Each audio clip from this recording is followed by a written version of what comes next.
record over the past, was it 4 years? Yeah. You're in fourth year, right? Yeah. 29-7 was it? Yeah, that's what he got. Yeah. 29-7. The last guy was 18-18 in the same amount of time. He was 500. You're talking about my predecessor. predecessor, Dawson. Lawson. Yeah. Well, it's a little bit different though. He played, I want to say 2 years in 6A, and the COVID year we did 2 in 4A. Okay. Yeah. You think that played a big role in your success? Yeah. Yeah. Yeah. I mean, just being honest, being in this game a while, scheduling is a big part of it. Yeah. Yeah. Like we have the numbers of a 4. I mean, of a 6A those years, but you don't have the demographics. Correct. The football demographics of it. Yeah. I feel like all the South Riding area still kind of goes a little bit through that, where like the demographics aren't necessarily in favor of a football team or what have you. Yeah, you don't get a lot of traditional football Yeah, families, but yeah. You get guys who really genuinely care about the game and they give it their all. But Yeah. it's a difference having some guys that grew up playing football come from football families. It's definitely not like Alabama. Not at all. Yeah, we were talking about that, right? Just the difference of youth football. guys. Oh, you're good, bro. Sweat it out, bro. Yeah. It's hot in here. It's hot. The lights are bright, Yeah. But we were talking on the phone. We were talking about how when we got here, because we're both transplants essentially. Right. Technically, so is Drew, right? They don't play age ball. They play weight ball at the youth level. So that's a little different, trying to get accustomed to like coming in and having to play by weight versus by age.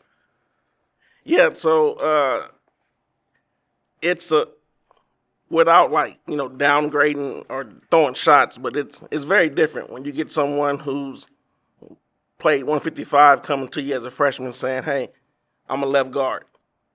Like you built like a receiver, but you're a left guard. So it's been new, it's been challenging because I never experienced anyone coming in. I mean, I've never been nowhere where you play weighted football. It was unheard of to me. But there's not a lot of big kids around here. Yeah. So A lot of beacons. yeah, I don't. Shout out to everyone on their health tip. I'm striving to get there. I ain't there yet, but it's different. Like I don't want to downgrade it. I just don't understand it. No, we're not. Yeah, We're not throwing shade. yeah, It's different. Every state kind of Yeah. different. No shade, no shots, like you said. But every state's different, right? Yeah, I want someone to sit me down and tell me why we're playing weighted football. Like, what's the purpose of playing weighted football? Right, 'cause I don't know. it goes out the window in high school. Yeah. And let me explain something to you all. I was born in Oklahoma. Right. And my parents split. My mom moved to Atlanta. So we ended up moving to Atlanta. I was raised in Atlanta, and then I went to college in Alabama. So I played football, and I would go back and forth between Atlanta and Oklahoma with my mom and dad. And when I played Little League in Oklahoma, you play it by your age or you play it by your grade. You play middle school football for the school. When I got to Atlanta, 95, 96, the Olympics pushed us out, so we end up in Stone Mountain. Same thing. It was grades and age. Then high school, so you knew, hey, you grew up playing this position. Couple guys may grow out of that position or slim down and go into something else. Right. But you kind of knew what you was going to be, like Little League all the way up. Yeah. Even in Alabama, as coach in Alabama, the head coach, he had his hands. A head coach of a high school had his hands in everything from the Little League all the way up. So you wasn't a head coach in most areas. You what they call a director of football operations. So I mean you control the operations of football from Little League all the way up to high school. That's makes wild. Yeah, we're here. But it makes a lot of sense. Here, so I met with some guys from DYS. And I was telling you this. So DYS service Freedom South Riding, Light Ridge, Independence, Rock Ridge. Yeah. and then Champ. Yep. So they may play together, but we don't know who we getting. Sure. Like, and then everything is so close and zone. There's rezoning going on, so you don't have your hand in it. Like, they throw it. If a camp is thrown, like, we're not involved in it. So we had to throw our own camps to actually like see the kids who really want to come to Champ and work with them. So, and then at middle school, you can't touch a middle school athlete until they're officially done with middle school. So I didn't see any of my middle school kids until, what was that, June 14th? Is that a VHSL thing? Nah, that's a Loudoun County rule. So you can form what's called like a weightlifting club between the middle school and high school, but you can't get them actively involved in your program until they're officially high school students. So we're at a disadvantage, but I just don't understand why it is this way. And I would love someone to sit me down, but hey, listen, this is why we do it this way. Because right now I'm in a win. Like, man, what are we doing? Yeah, that's definitely a Loudoun thing because I know in Fairfax that's non-existent. I mean, you have secondary schools first of all, right? So you have some schools like Robinson who are attached to a middle school. Yeah. They have a 7th and 8th grade program there. And Stone and you have, and was it Rocky Run? there's Stone, Rocky Run, and I think Liberty. They all funnel into Either Centerville or Chantilly. Centerville, Chantilly, or Westfield. And then they built that new one down the street from Centerville. I can't remember the name of that. But to your point, it's one of those things where you're right. Like there should be a funneling type of system or a funneling type of program, and the fact that you can't talk to your 8th graders until they actually are done with middle school, that's definitely a disadvantage, because I'll tell you straight up, like those 5 teams in the beach, 5A teams in the beach and the 4A teams in the beach areas and Richmond areas, they're definitely getting a hold of those kids at an early age, and they're definitely integrated within their youth leagues. It may not be to the point where the head coach is a director of football operations, but I know for a fact that those guys down there are super integrated in trying to figure out who they're going to get the following year. And for Fairfax, like, we had 8th graders at Centerville that used to come in and lift after school at the high school. There was an after-school bus that I don't know if they were necessarily supposed to take those kids home, but they definitely took them home. You know what I mean? I'm not sure how that goes now, but that's something that we absolutely had. Why do you feel like?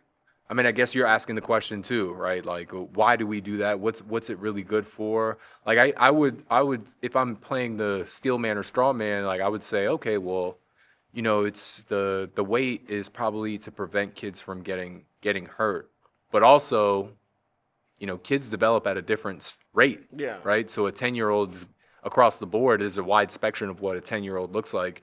And the closer they get to teenage years, the larger that spectrum is. You have kids who still look like they're 10 years old, and you have 13-year-olds who look like they're 15, 16-year-olds. So I don't necessarily know how that factors in, because as a 95-pound kid, when I was in 4th grade, I was playing with 7th and 7th and 8th graders. By the time I was a 150-pound kid in 8th grade, I was playing with straight-up teenagers. Those guys were driving to the game. So I don't necessarily – no, they were. Coach, I'm telling you. We played Chantilly in the Sully Bowl in my first game as an 8th grader, and half the kids drove to the game, like, smoking Black and Miles in the car. So – like, I say all that to say, like, it couldn't be a protection thing, because you can definitely play with kids that are much older than you, right? And so the route that seems to be successful in the Bible Belt areas where football is king, it also doesn't coincidentally also translate to the teams in this area that are doing the age bracket, right, the age group, and are taking kids from all over the area and helping them travel across the country or across the East Coast, and making them play elite teams that are their age group, right? Not the weight limit. And definitely think that plays a factor into the type of football that's being played in this area. So when I say that you can't touch them, like, you can talk to them and communicate with them. You can form an outside 7-on-7 league, a team away from your school, but like, I can't bring them here to Champ work them out on the field or make them a part of our spring, our green days to that extent. It's kind of like my hands are tied. Right. So, but it's Can you invite them to the weight room, like after school? so if we run a Champ Mercer weightlifting club, Sure. because Mercer's our feeder school, so Right. we can form a weightlifting club, but the weightlifting club cannot be exclusively for just football guys. So anyone who wants to join the club, they can join the club. Sure. Well, then, I can't fit everyone in here who wants to join the club. Yeah. That's So- a good loophole, though. Yeah, That's that a good mean, loophole. and, That's a good and I'm loophole. pretty sure You can have the football guys in right, here, and everybody else go to the gym, and then Right, and we'll rotate. We'll rotate. Right, there you go. It's like, oh, I forgot to rotate today. football team go to the field. You know what I mean? Nah, it's definitely ways that you can work around it, but Sure. why work around it? Like, man, let's work through this. yeah, Like, right, yeah. So, like, well, how do we grow? How do we get better? Or how do we become how are we taken seriously Right. throughout the state? So, I'm still navigating. I'm still learning how to navigate through all the rules and learning all the policies and everything. So, I'm pretty sure it's a lot that I don't know. Yeah. That may make things easier. But I just need someone like grab me by the hand, like, listen, coach, this is how you do it. Yeah. So that's where I'm at with this. So it's funny because Loudon is a little archaic when it comes to those type of rules, right? Yeah. When it comes to the type of kid, when you can contact the kid and the type of contact you can have with them. But then, in my opinion, they have one of the most progressive rules when it comes to transferring. That's crazy. Right? Like the open school. I don't necessarily want to say open school policy, but it's the closest to an open school policy that you have across Virginia. So Or you at least mean Northern Virginia? At least Northern Virginia, yeah. you mean like special permissions? Yeah, special permission to go to another school or inside of Loudoun County, being able to at least pick your school at the 9th grade level and Yeah. then stick there, stay there. Right. Like that has a lot of potency in what Right. type of tradition and what type of program you're building. So you can do that. Like, you can special permission and come in and play as a 9th grader. Mm-hmm. But if you come in outside of like the 9th grade, then you have to set for 365. Okay, is that the rule across the state or now or That's loud and special permission rule. got it? No, that's 365 at any time. Yeah, so like say you special permission and you come in like if you special permission, you got to set like a year before you can play. Yeah. And there's only the window for special permissions is only open for so long. Shoot, I'll just go to a Fairfax school if that's the case. Right. You know? Up and switch. And then I'll come back. Yeah, that'll work, but I'm not gonna be the one to say it because then they'll say, Oh no, I'll say it. I'm media. I'm media. I can say that. Like I said, we're not here to get you in any trouble. Right, we just right. we want to understand. how we're that trying works. to understand it just because it's not a general brush across the state. Right. I would like to see less red tape and less bureaucracy, in my opinion. I've always said this on our podcast. Like, if I find a coach who's good for my kid and who can develop my kid, has a rapport in the community, has a rapport at the next level, and I think my kid has a shot, I should be able to, as a taxpayer, I should be able to pay, have my kid go to whatever school he wants to go to. Exactly. It's like that in a lot of states. I don't necessarily. I know it's a lot tighter in the football states. Like, I know in Texas that's a huge no-no, right? And I know in parts of Georgia that's a big no-no too. Like, they're starting to really cramp down, especially around like the suburban part of Atlanta, which is a huge recruiting area. And I would just like to see VHSL and all the counties just really take a step back and find out what's more beneficial for the kids, find out what's more beneficial for these athletic departments, because there are deeply rooted pipelines in the state of Virginia that send every athletes to the next level every single year. And if the VHSL and the counties could just be a pipe stem to that or a pipeline to that rather than a barrier or a wall to that, I would love to see that. Right. So that's very interesting. You said it. Like, in Texas, recruiting, it's the transferring is harder.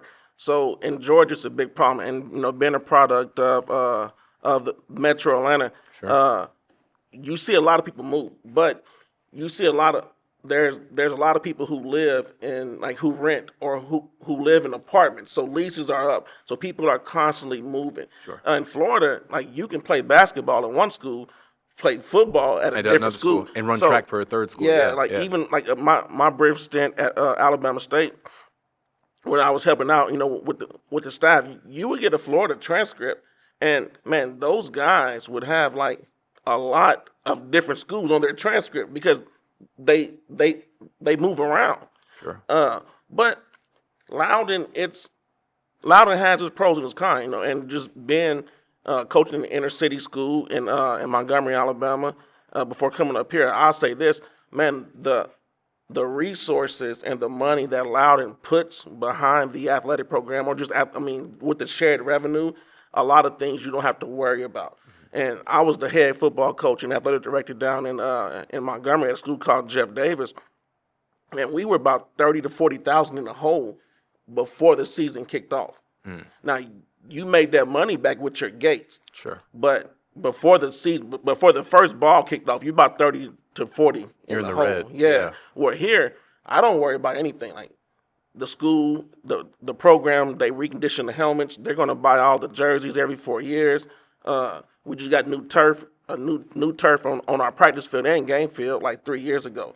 That's all covered by the county. Right. So it's pros and cons.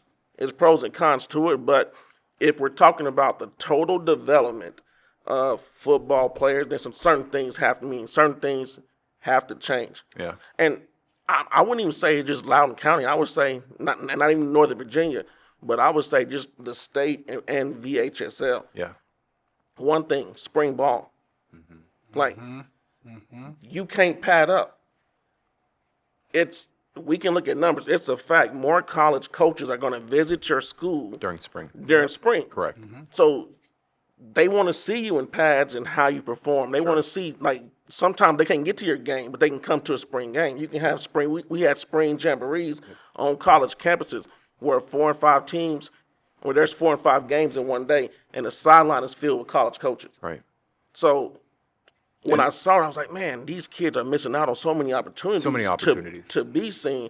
That's what led me to, getting with Coach Jones, Andre, and throwing the showcase. Yeah. Yeah, I was able to talk to I had a conversation with don't want to say their name, but the representative or someone who worked closely with the VHSL, and I brought the same exact thing up. Yeah.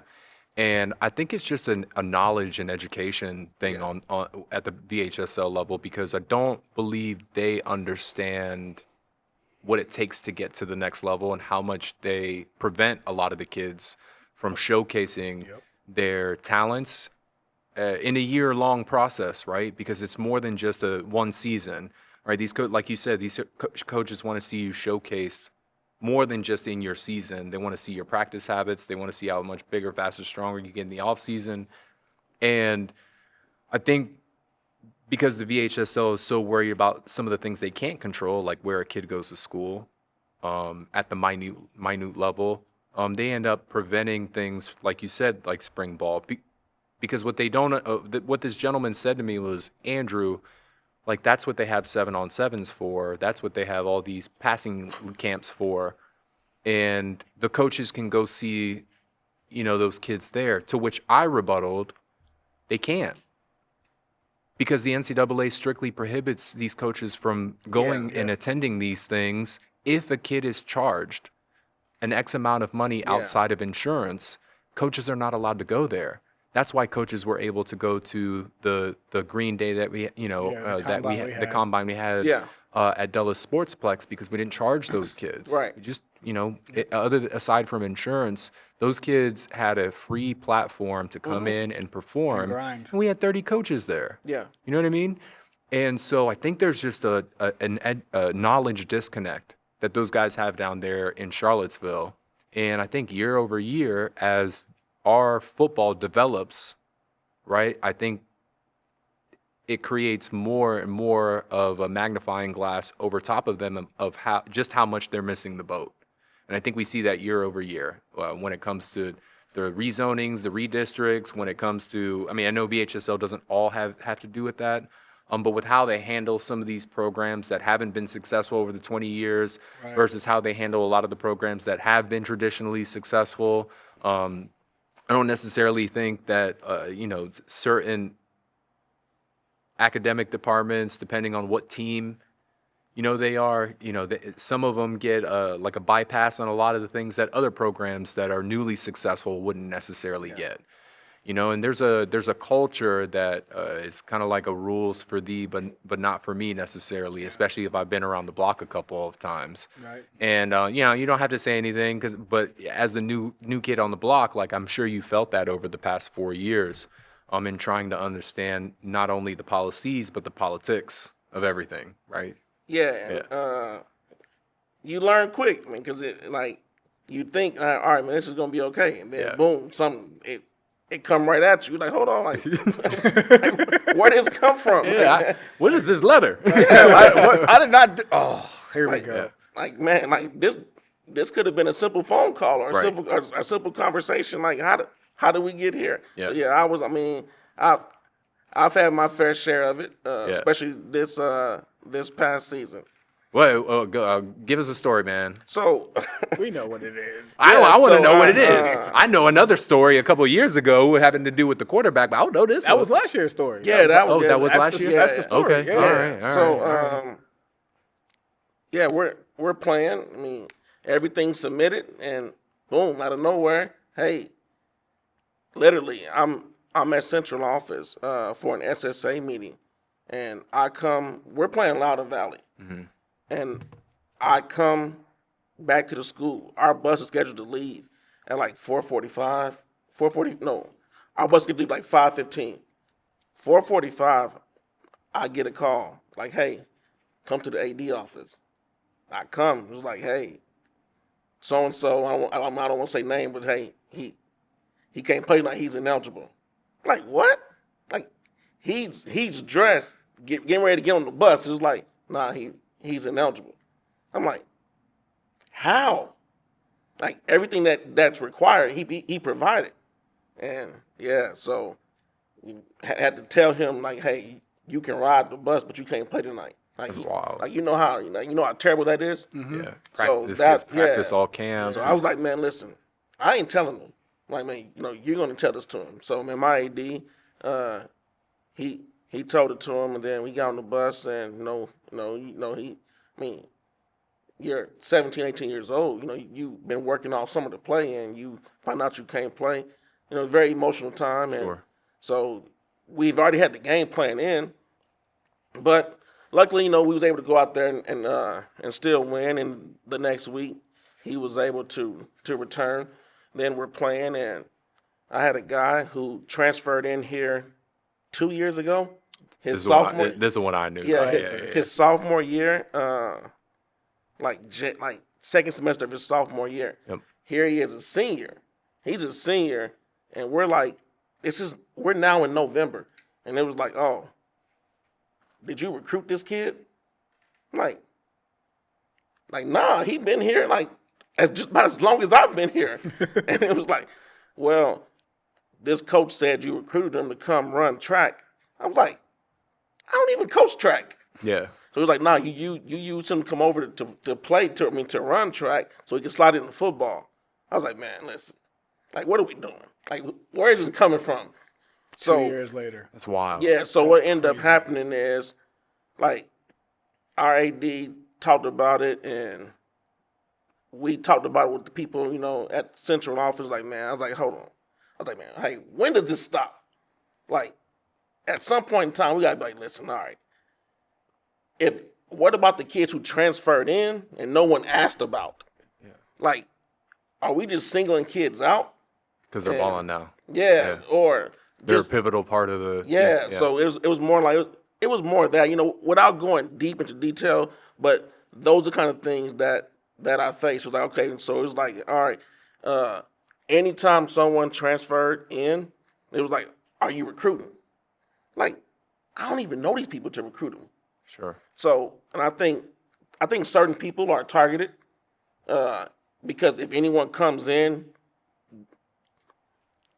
how do I word this? It's almost as if Be real, man. Yeah. It's almost as if certain coaches, if certain people come in and play and have success with certain coaches, you got to be doing something wrong. It's like the NFL drug test. You ball out, and they're like, "Oh, we're sending you a drug test." Like, you got to be doing something wrong. Like, I see what you're saying. People transfer in to play basketball, Yep. baseball, lacrosse, but whenever we get someone in, it's a problem. Right. Or So, and other coaches around the county, I mean around North Virginia, they dealt with it. So I understand, like, man, okay, hey, we gonna be the ones who get targeted.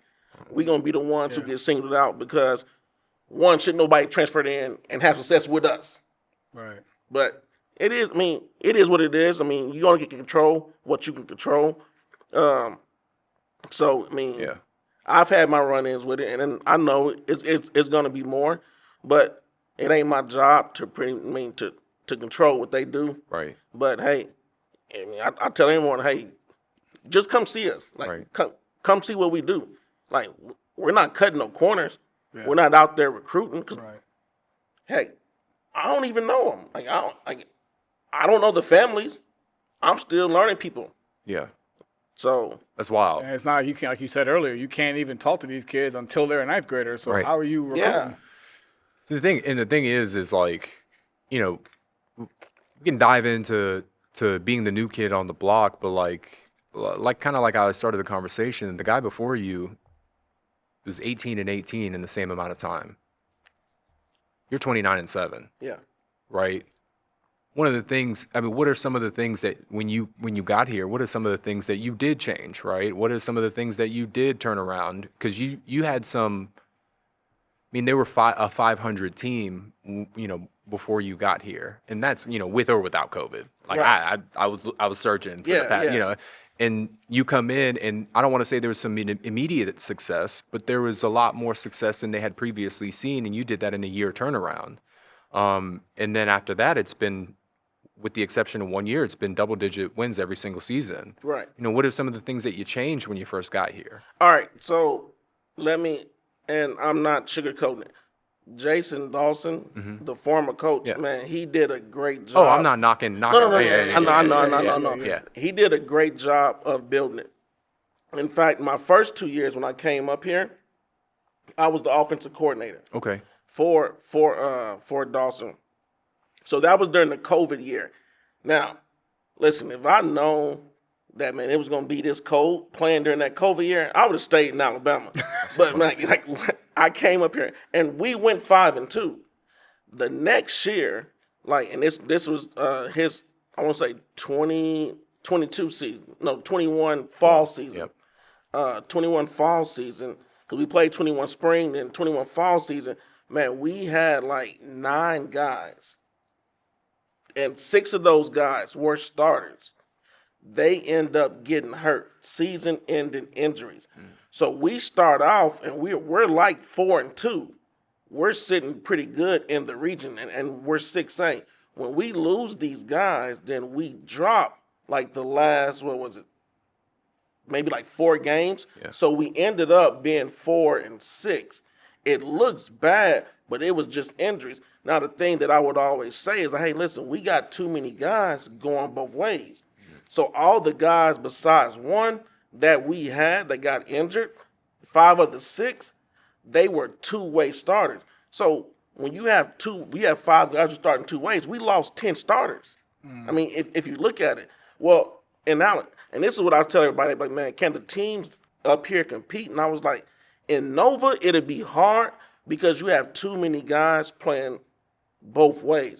It was unheard of. You have teams of 100-something guys. You can't develop 22 Right. out of the 100. Right. You got to put 11 that stay out there. Nah, just put them in key moments in the game. But don't start out of your 22 starters. You're talking about most of them 8 are start both sides of the ball. That's unheard of. I never heard of that. Yeah, it's a battle of attrition, right? Yeah. So, and then think about it like this. So one thing I told the coaches, let's say you structure your practice for 2.5 hours. All right, you got to do special teams. You got to give water breaks throughout the practice. So what I'm going to do, give 40, 50 minutes of offense, 40, 50 minutes of defense, and breaks and special teams in the rest of the time. So if I practice Monday, Tuesday, Wednesday, 3 days, and I don't win let's say an hour the most on offense. I done got 3 hours of offensive practice. What I'm gonna learn with that? Right. Well, if I'm one side of the ball and I done got 3 days, I got 6 hours. So 6 times 10, now I'm at 600 hours for the year. I'm going to develop. I'm going to get better. So you got guys who just stand on one side of the ball. I mean, who stand on two, who's playing both sides of the ball. They're never really getting good. They're scratching the surface of everything. They're just getting by off athleticism. Yep. So that's why it's like, man, and I see it, and I'm like, nah, this is like we're doing kids a disservice. How do you really develop? Like, how can you get everything in that you really need to get in from one side of the ball when you're doing it just like offense for 40, 50 minutes? Like you're not getting individual, you're not getting 7-on, you're not getting inside run, you're not getting the proper team reps. Like, nah. So I'm like, nah, we're gonna identify guys who we may need to play both ways, and we're gonna organize a schedule where they can get the reps that they need. But other than that, we're gonna concentrate on one side of the ball. Yeah. And that was the biggest thing. Yeah. That makes sense. No, and I love what you said about the time breakdown too, because I've never actually heard it that way. Yeah. I thought that was great. Like 600 hours makes perfect sense, and then you really get to develop and learn your craft at your side of the ball. Mm-hmm. I remember a game we went to, Tuskegee. I don't recall seeing many two-way players except for, and his name is slipping my mind right now, 11, played a little bit both ways. Yeah. But he was a dog. Yeah. He was a dog. Yeah. And you're going to play those guys in those high caliber games right. anyway. Yeah, Exactly. but you don't want to play them like throughout the season. Right. So like he played, and we had a lineman who played both sides, and he was the guy who probably played the most out of everybody on the team. He played both sides, but then hey, you still got to manage like his rest time and manage how much he play, and then have a heavy rotation with him on the D line. Right. So right. I mean that was the biggest thing. But man, I'll be honest, like I learned a lot from just being an OC, watching him as far as like the team bonding and the team building. But I think our differences was like I'm real big on situational football. Like we're gonna practice situations. Like I think that's what helps us out. Like every day we practice, and it has a purpose. No coach is ever going to be on the field without a practice script, and we're going to stick to that practice script. Mm-hmm. Like we're going to stick to practice. We're going to do individual. Mm-hmm. I mean, and we have like our EDDs, and we have our non-negotiables. Like, and when it's time to move from one drill, it ain't going to be not coach run that play again. Nah, we're on a schedule, mm-hmm. and like the players know that they know Monday install. They know Tuesday.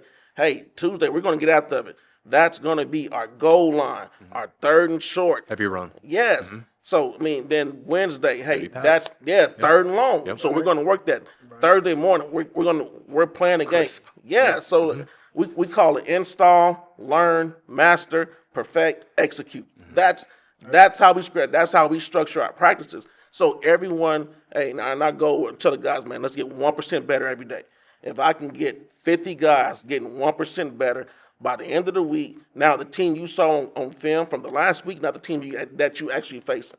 So practicing with a purpose, having a script, stand on that script, and then situational football, perfecting our situational, our play-ins in certain situations, that what makes the big difference. It's true. It's true. I mean, first from the battle of attrition, like you said it. You know, we sat down with Madison's coach last mm-hmm. week, and that's one of the things he changed to get him over that regional hump. Yeah. Was he sat down and said, okay, I know when I get down to the thick of things, it all comes down to what personnel do I have left. Yeah. Right. So how do I keep my best 1 to 5 guys? Right, because my 1 to 5 guys, I got to take them deep into the playoffs. Yeah. Well, if my 6 through 11 can be a lot better than your 6 through 11, and then my 12 through 45 can crush your 12 through 45. Like, yes, they're not as talented as the guys that I want to play both ways, but they're as developed as I need them to be. I know that when I rotate in there, it may not be the talent performance that I'm expecting, but executing, I know I'm not going to have a problem. Yeah. Right, if he goes out there, I know he knows what he's going to do. Right, and I know he's not going to, I trust him enough to put him out there in the field. Whereas sometimes in the battle of, when you lose the battle of attrition, those guys get replaced, and then there's a huge performance drop off because you haven't coached enough Right. throughout the season to develop the next man up. And there's always a next man up mentality, That's right? football. Yeah, it's football. Yeah. So I love what you said about that, is just understanding your personnel, understanding your area too, right? Right, Because we've already started the conversation with saying you don't get a lot of those dogs Yeah. in this area. So we got to save the dogs. Yeah. Right. The only way I can save the dogs is I got to turn those other puppies into dogs. Right. No, that's it. That is it. That is it. Like, think about this, right? So if you all were on my staff and you all had a position, so we take the stoplight approach. So what I'm saying is, let's say you coach my D line, right? So I'm going to ask you, like, hey man, how many of these guys could actually leave us and go start at other programs around the county? So if they can go and start out around at another school, then they're green. That's the green light. If maybe some, I don't know about all, then they're yellow. If they ain't starting nowhere but here or playing nowhere but here, then they're red. So hey, then what's the plan to turn that red yellow and turn that yellow green? I like it. So and we meet about this, and hey, so we have what we call after action reviews. After every game, all right, how do we play? All right, what happened? Like, what was supposed to happen? What happened? And how do we get, like, how are we gonna structure our practice this week to get what we want? And I think that's the things that we did, and we record practice, we watch it, so the guys see their mistake. That was the biggest thing that I did when I took over. And it was because, like, but you can't do these things when you're practicing offense and defense, because you can't get the film study in that you need. Right. And you're not really, we didn't really meet a lot. Well, we met maybe once a week, but we're going to meet more. But that was because that's what I was accustomed to. Right. Coming from Alabama. It's also accountability is what I hear. Right. That's what I hear. It's very true. You're sitting there talking about recording practice. Yeah. So if you're recording practice and you're watching your mistakes, you're holding them accountable right down the spot. Yeah. Because So by Sunday, I was saying not Sunday, so by Friday, Right. you shouldn't make the mistakes you made Monday, Tuesday, or Wednesday. Right. So we would record practice, and it was like, hey, let's find some time to get with our guys. Now we got to position meet and watch this film. That's right. So that's how you get better. Because think about it, if I'm playing both sides of the ball, I don't have time to really develop that 2 and that 3 because I don't have that much time. But if I take you and you all are both playing the same position and we watch film together, what you see me correct him on, you know to go, all right, well, I ain't going to do that. All right, I'm not going to mental follow that. reps. Yeah, your but mental if I'm just meeting with you individually and I'm watching the film, everybody else in the group is not getting that same coaching.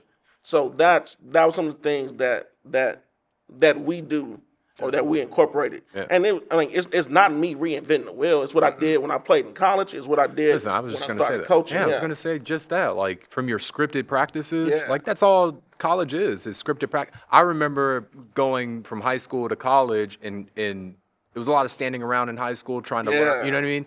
But when I got to college, I was like, man, this is fast-paced, and practice goes by so fast. And I'm having fun. This is great. Like, what drill are we going to do next? Kind of thing. And even from install all the way to just, that refresh day on Thursdays, that's how college is, like, with the exception of traveling on Fridays, right? And it's funny because, like, the more and more we sit down and talk to coaches, the more they align themselves with the college type of script and practice, the more success you're seeing. I was going to say those are the programs we see that are successful. And then to have an acknowledgement of, okay, educationally, my kids aren't grasping a lot of football concepts because I'm trying to have them learn everything rather than centralizing their focus and allowing a kid to have 6 hours of learning on offense, as opposed to learning 1 hour on offense or 1 hour on defense for a total of 3 apiece, and then they don't retain anything. Right. So I really, really love that. And then the breakdown of game film, I think that a lot of coaches miss the individual component of breaking down game film. Right. It's really easy to go over a lot more game film if you're just focusing on, for me at least, like the 4D linemen and the rotation. It's hard to sit a unit down and go over it with 11 guys. It's easier to coach an actual position group and watch the film together, because then you can focus on alignment, assignment, technique, and whether or not you made the play or whether or not, your effort's good enough to get to the ball. Like, I don't have to go through that through all 11 guys on the field. We can talk about the offensive line and if they're running the right schemes, if they're taking the right steps. And I don't have to worry about critiquing the quarterback and losing the kid's focus, right? So, like, I really appreciate that, because, that's how it was at the collegiate level. And then on games, like, you got your game film, but you also got your game score. Yeah. Right? And out of the 34 plays that you played, right, did you did you line up right? Did you take the right step? Did you, did you get hands-on, and did you, do the right technique, right? And how was your effort, right? All those things were right, but your effort was shitty. Yeah. And so, boom, you got an X, right? Out of your 34 plays, if you did 26 of them right out of 34, like, then you got a grade up at the top. Yeah. And that's how we do it. And, like, I've watched you guys, and I've listened. So, and I know you played at Syracuse, right? Yeah. So, like, you wasn't watching the game. Like, you all didn't have game film review with the DBs. No. Nah. So, like, what's the purpose of that? Yeah. Like, you don't want to watch film footage of the 7-on-7. I don't. Coach, show us the 1-on-ones. Yes. The 1-on-1 pass rush. Pass rush. Yeah. Right. Exactly. I want to see me eat. Right. Yeah. Like, I want to. You ain't trying to see what hey, am I letting the guy outside releasing him? If I'm a DB in cover 2? Nah, coach. Yeah. Hey, show me what I'm supposed to do against this tackle who's over kicking. That's so funny. That's the things that, and I think that, some coaches are missing. Yeah. And ultimately, if we're gonna really develop these kids, these are things that we have to do, because they're gonna get to college and be like, hold on, what is this? Yeah. You have to teach the game of football. Yeah. You have to. One, I'm gonna say thank you, because I heard you say you've been watching us. Appreciate that. Right? Definitely love that. But two, it just shows me how far along the game of football has come. Because in high school, for us, it was Saturday film. And All we 11 watched guys. all 11 guys. Yeah. And I remember sitting there being like, It sucks. this Yeah. boring. Yeah. Like, I wish we would have had a receiver room and they said, hey, receivers, here's what you're doing. Because we've went on college trips. We've went with kids and went on college trips. And I've seen colleges, Virginia Tech, JMU, Marshall, each position had their own room. He took me to Syracuse. Each position has their own room. So and he's like, yeah, you go in there and you watch a position film. Like, it was mind-blowing to me. I didn't get to play D1 football or even college football. So hearing from you guys who have, and then hearing that this is your coaching style you're bringing down. Yeah. There's a As method to the corny madness, bro. as corny as it sounds, it warms my heart, because I know that the next generation is getting better information at a younger age, which is only going to help them as they move forward to the next level. And it probably helps them get to the next level faster, because they're playing faster at a younger age. Yeah. Well, I mean, just from your schematically, like, all X's and O's out the window, from a philosophical standpoint, the way you practice, the way you do things off the field, right? The way you, your approach to the game and taking care of these kids, like, that's, a lot of coaches don't understand that that's the difference between a 10-win season and a 5-win season. Right? It's not all just X's and O's. You can have the best scheme out there, but if your kids are hurt, if you didn't get them in the weight room in the off season, they don't have any buy-in, or you only have 3 dogs on your team, and a team can just scheme against those 3 dogs and shut them down, and now you're down 65 with 3 dogs. Like that. I see that happen all over Virginia. And it's great. What I love about what you and Coach Dawson, what he's been able to do here in this area is it makes it very familiar. Like, it's a very familiar feeling when we talk about, like, the traditional Chantilly's or Centerville high schools, those teams that were very competitive in the northern region in this area, right? In the Westfields too. Westfields, right? Your approach is very similar to the Robinsons that I grew up with, the Lake Braddocks that I grew up with, the Centervilles that I grew up with, those traditionally strong teams. And not only just the Fairfax teams, but also the Loudoun teams, right? Yeah. Like that team across on the other side of the county, Stonebridge, a lot of their approach is a very similar approach too. And there's no coincidence, right, that they're a successful program. Yeah. And I feel like a lot of the Mickey tree, or like a lot of the coaches that he's been able to impact throughout the past 500 years in this area.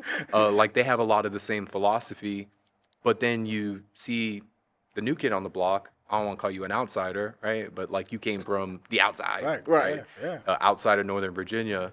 Like your philosophy, in my opinion, is a little bit more refined, a little bit more developed because you didn't grow up. You didn't grow up in the Northern Virginia bubble, Northern Virginia box. Yeah. You saw a traditional powerhouse pipeline in how they do things from a little league all the way up to the high school In multiple states. in too. multiple Yeah, states, right?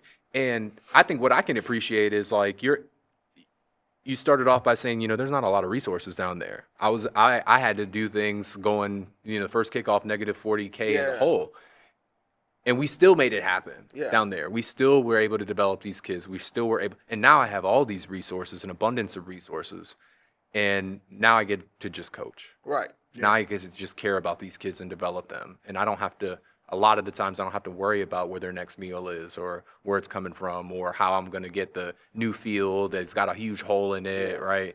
I don't know where I'm going to get my jerseys from. Like we got to do fundraising. Like you probably still do your fundraising, but like it's for different purposes now, you know what I mean? So And true. yeah, So true. it's probably a different type of feeling, but a lot of people don't have that. I came from the grind. I came from that gritty football atmosphere environment, and now that didn't have a lot of resources, and now I'm in an area where I can take that mentality and make it applicable here with the resources. Yeah. So that's the biggest thing. Like now there are a lot of programs down there that have a lot of money. Oh, yeah. But Yeah. I was in the inner city. Inner So city, we right. played 7A football, and that's the highest level in the state of Alabama. Is that population down there based too? Down there? Yeah. Okay. So we were in the highest classification and there was 32 teams in 7A.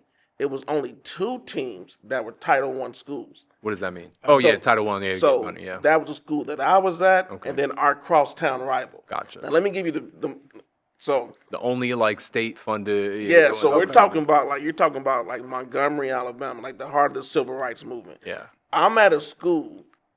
I'm the head football coach and the athletic director, and our school name is Jefferson Davis. Right.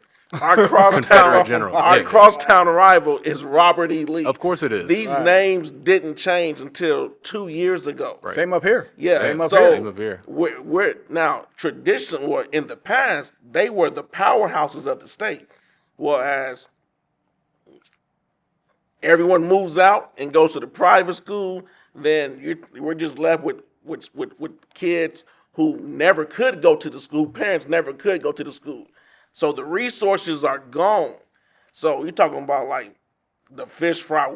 We're making like pregame meals. Me and the trainers and the coaches, like in the coaches' office, we're going buying stuff, giving it to them. So being able to come up here, hey, have parents to support and do all this stuff. It's like, hey, you can coach football. Yeah. Like we're talking about Saturday. We couldn't meet Saturday mornings because after a game, because me and other coaches, we were driving kids to college games so they could go and get the exposure and be seen. We would have to meet Sunday after church. And it's the Bible Belt too. about So to say, hey, you're not some of missing those church. kids had like 2 and 3 services to go to, Yeah. and grandma ain't letting you miss to go to football practice. Right. So it was a lot. They don't And- see you till 5. Yeah, Right. you got to go Yeah. pick them up, and they got 3 and 4. It might be 3 cars in the driveway, or people all on the porch. I done put so many miles on my cars over the years, and it was. You can get burnt out. Yeah. And I think I had been doing it for like 14 years down there, and it was like, man, I told my wife, like, man, this is it. This is like my last year there in the summertime. We went to the Cam Newton 7-on, and I was like, man, like we get there, and they like, Coach, I'm hungry. So we had to drive, then I had to go get them breakfast, and me and other coaches, it was just like, man, it was a lot going on. Then it was always something that wasn't football related. Yeah. So it's hard to coach and deal with everything. I was like, man, I just need a fresh start. So Yeah. that's why I was like, coming up here, I can coach. Yep.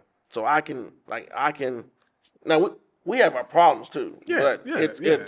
Yeah. But it's not the same. Yeah, it's not the same. And you appreciate Yeah. what you went through for Right. what you have now. Yeah. Like having the parents backing, having the school backing, having the county backing. Yeah. It like you said, you can just coach. Yeah. Everything else is taken care of. So there when may be 1 or 2 kids that need food, Yeah. right? But it's not essentially the whole team. So when I say like, man, why are we doing certain things like this? And I'm like, man, it ain't like this down in Alabama or down like now in Georgia. So my nose may turn up, but then my wife be like, okay, you want to go back? It's like, nah, we good. Nah, I'm good. I'm good. I like the weight of football. Let me just get it off my chest but we staying right here. Yeah, we Life is a balance, right? Right, I mean, it is it's a balance. balance. It's It is a balance. balance. It's man, I feel like a lot of the kids probably could resonate as well, like because at the end of the day, you don't come from this. Growing up in this area, you see the football club, the football country club, right? Yeah, Like that. It's not the. I don't want to say entitlement. I want to just say that it's a lot of there are family trees attached to a lot of the traditional powerhouse programs in this area, and that's not, it could be a good thing or it could be a bad thing, right? And so I think what I appreciate, and I'm probably sure that a lot of kids appreciate about you, is just your ability to come from a different area that has seen success in football, from the youth all the way to high school, and you're able to bring a different type of flavor to this area. Yeah. You know what I mean? And not only that, but you have a phenomenal community in being on that board, that Loudoun Fairfax border. Yeah. Like, I'm sure that has its perks as well, especially if I'm someone that, I have family in Loudoun, or, my family's thinking about pushing out to Loudoun. They're tired of Fairfax, or vice versa. So I know the Loudoun community, but, my parents are moving a little bit closer to Fairfax. Just to be able to have that option, and to be relocated, or just to have that option of John Champ and being like kind of on the boundary of Fairfax and Loudoun, like that's definitely got to have its perks. Because I don't think there's too many high schools that are like that, where it sits right on that border. Yeah. Do you feel like that's an attraction to some families to move into the area or move into the district, or just being that it's not too far down the street from Fairfax, or it's very close to Fairfax? So it's I can say it does have its benefits. So when a house goes up for sale, man, it's very, very competitive. Right. Like around here. One thing, and I was talking to Dawson, the former coach. He's like, man, when he took the job, he was like, man, where's my apartments? Like, cause think about it. If you get an apartment, generally you're gonna get some athletes. we know. We know. Section 8 housing, man. Lee, I need my Section 8. Like, we ain't You're not lying. No, you're not lying. There's no we don't- shade. There's no shade, but it's the we truth. don't It's have the any. truth. Yeah. Right. We don't have any. So you get some players, but I mean, we get them to come in, and it's just like, I'll be honest, man. Like, the families here, they've been phenomenal. Yeah, you have Now good families here. only thing that gets me, like, you may get someone from a medical background, man, and like you work with them from like January to August, and then they be like, oh, coach, it's like, all right, we give pads, and oh no, you can't play. Like, it's not safe. Like, you done had this kid with me from January to August. Seriously? Man, yes. All the time. Like, my parents say it's not safe. I'm like, oh my God. Damn you, Will Smith. But like, it's it's He just caught that one. He did. It just hit him. yeah. But if you're like, man, you can catch. I mean, you can get hurt doing a lot of stuff. Yeah.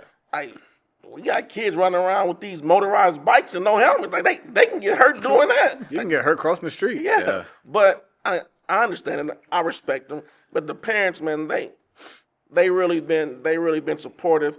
But one thing I will say is that moving up here, in my 14 years of coaching down in Alabama, I had coached one player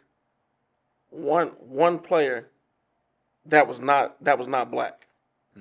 Like, I had always coached just all black squads. So when I came and I was like, man, okay, hey, well, how are they going to receive me?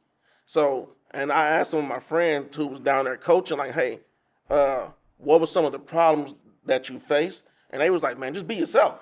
Yeah. So, like, I didn't come in here trying to fake and be somebody else. Like, man, hey, listen, this is me. Either you're going to rock with me or you're not. Yeah. And, they have been very receptive. And it's one thing about being right here, it is super diverse. Right. Like, It and is. that's what I love about it. Like, and then I got 2 daughters. So it's a great community. Like, I live right around the corner. My oldest daughter's 11. Girl, she'll be a junior. She's here. She cheers. She's on the gymnastics team, track team. My youngest is gonna be a freshman, incoming freshman. She's gonna cheer and run track as well. So, like, the community's been real good to me. Yeah.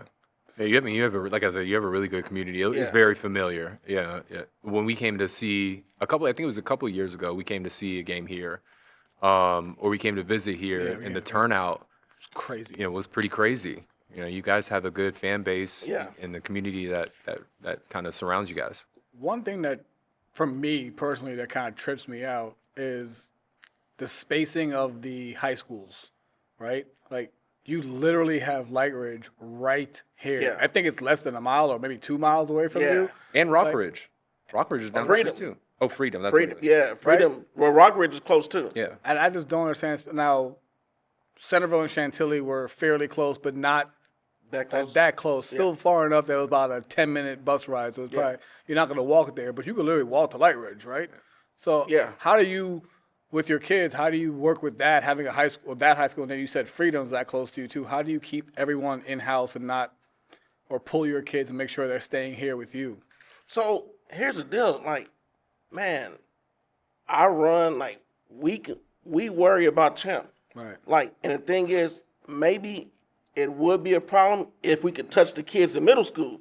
That'd be all right, we're not. So if a kid leaves Mercer and special permissions and goes somewhere else, it's not a big deal don't see because it. I never saw him. Yeah. Okay. That Like, makes sense. if I had him and been working with him the whole time, and then he don't come to me, it'd be a problem.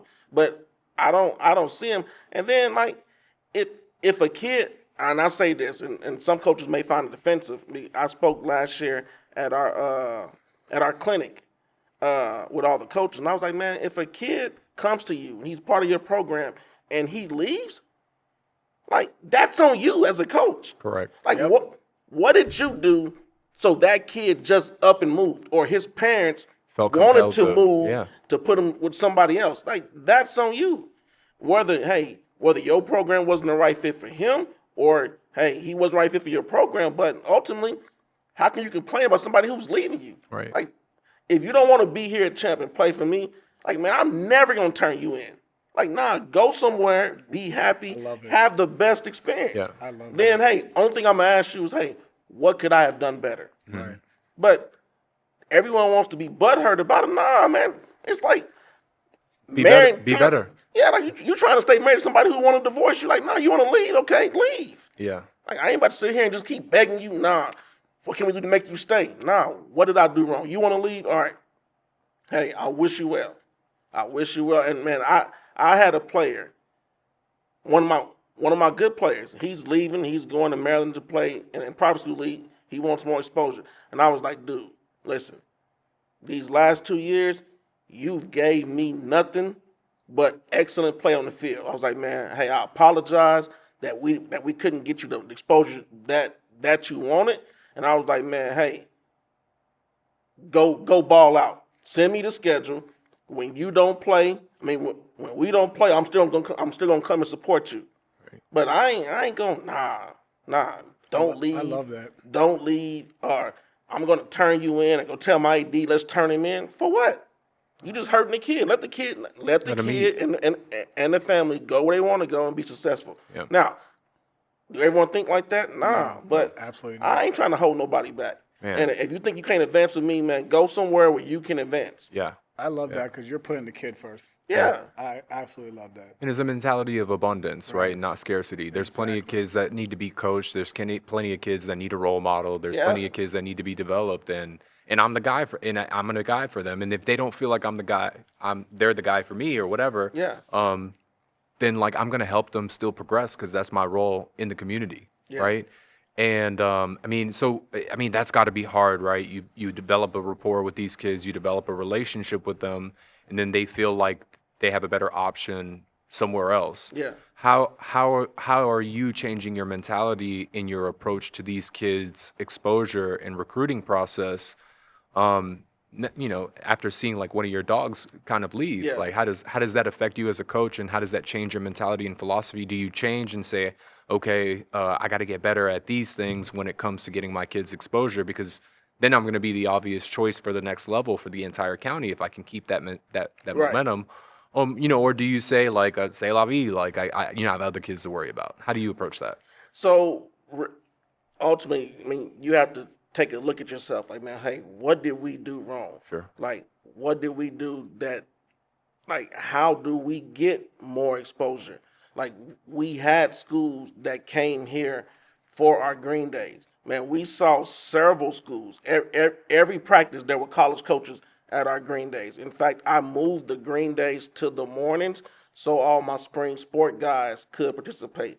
So we did that part. We went to colleges. The thing is that sometimes the schools that you want to see you are not coming here. Sure.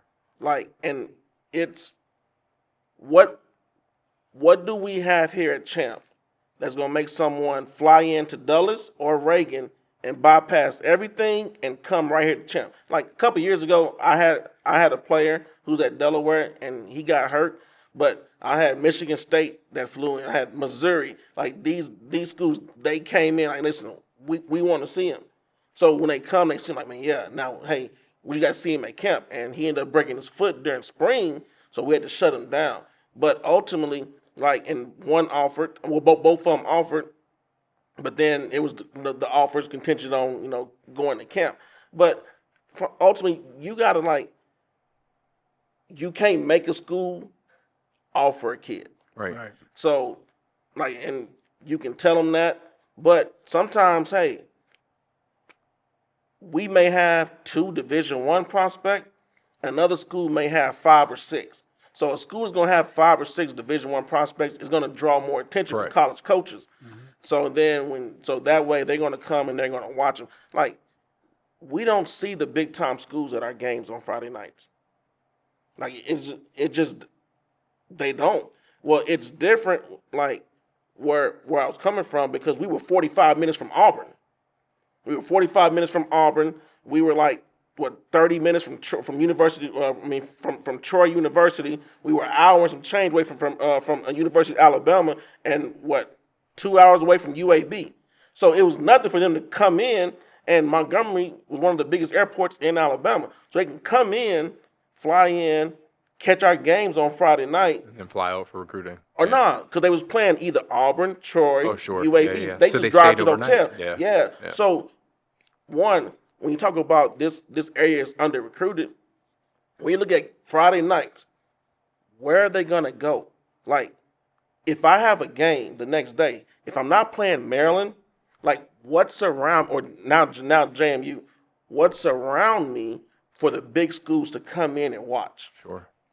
Like, those are the things. That's why I say putting pads on in spring would make it more beneficial.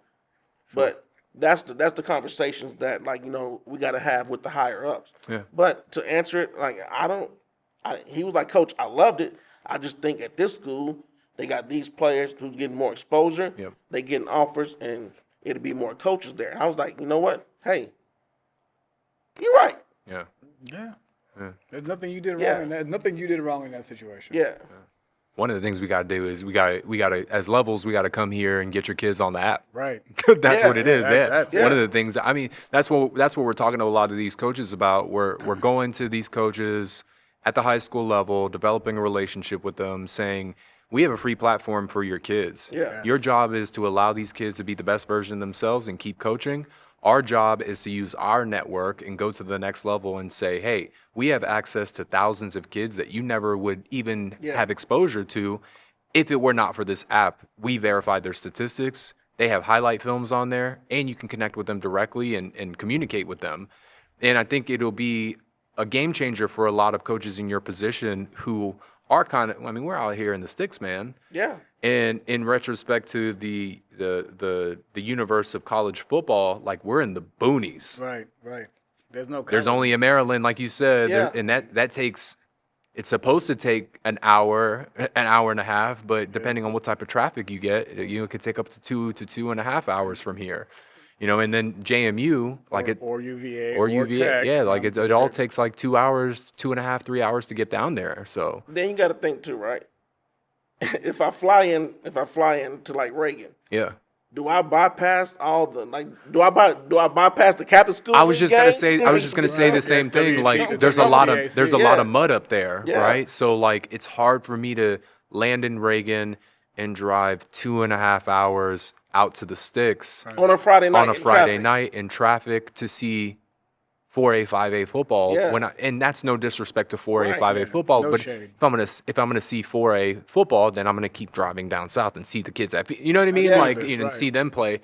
But I want to see some 6 football, or if I want to go down the street, school. some WCAC football, or if I don't want to see WCAC football, Quince Orchard is like 45 minutes down the street. Right. So like it's easier to go see those guys. To your point, I never really thought about it like that. Like I was always like, well, we're so under recruited because it's disrespectful. No. I never thought about the driving. And yeah, the driving. We never talked about that. Yeah, a great point. it's hard Think for about this, right?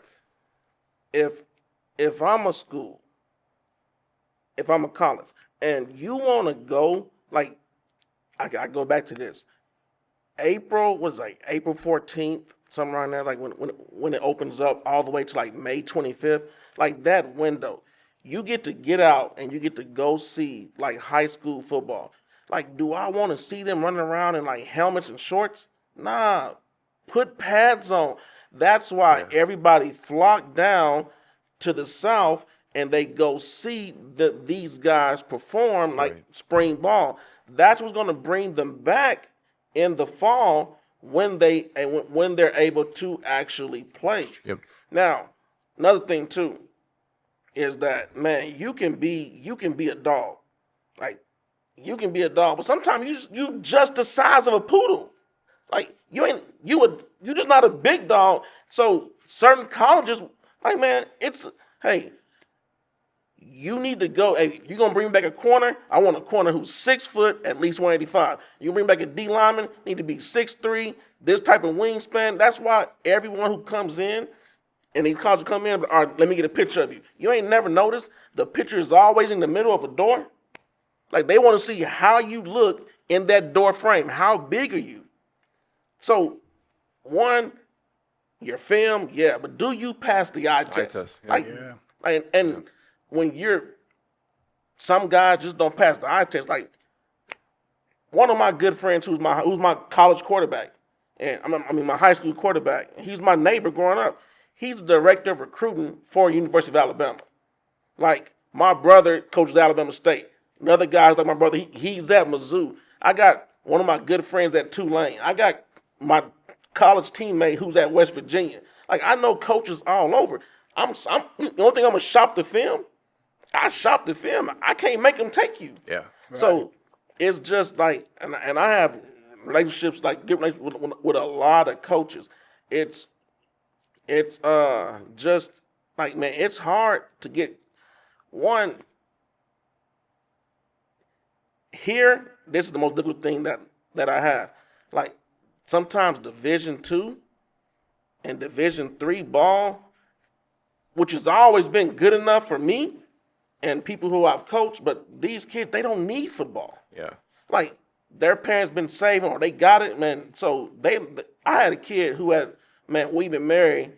My first year, he was like, nah, I'll just go to, he's like, and it was like, not we've been married. I want to say it was like some D2 schools, like Frostburg, another one. He was like, nah, I'm gonna go to JMU and just play intramural and pledge. I was like, You want to be a frat boy? I was like, what? But like, I realized, like, man, Yeah. like if I didn't go to school to play football, I didn't go to school. man, I was going to the military. or Same, I bro. was going to work. Same. Like, My I didn't have dad an option. told me like those are your only options. Yeah. Yeah.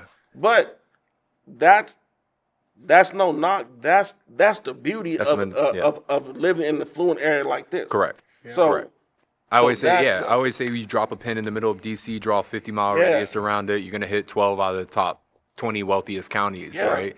And to your point, like, these kids don't need football. I think that's also feeds into the culture Yeah. of the difference between the football up here and the football down there where you come from, right? So- is like a lot of those kids need They football. they need it. Yeah. Like either they going military, football, or they going to the factory. Workforce. But Yeah. that feeds that The dog. Hyundai plant. Yep. Like that was big down there. They going to work at the Hyundai plant, the military, or they gonna play football. So nothing. When we say the area is under recruited, Yep. is it really under recruited, or do you have a lot of kids who just don't want to play lower level football, or what they think is low level football? Right. But the reality is, man, you can be a Division I guy.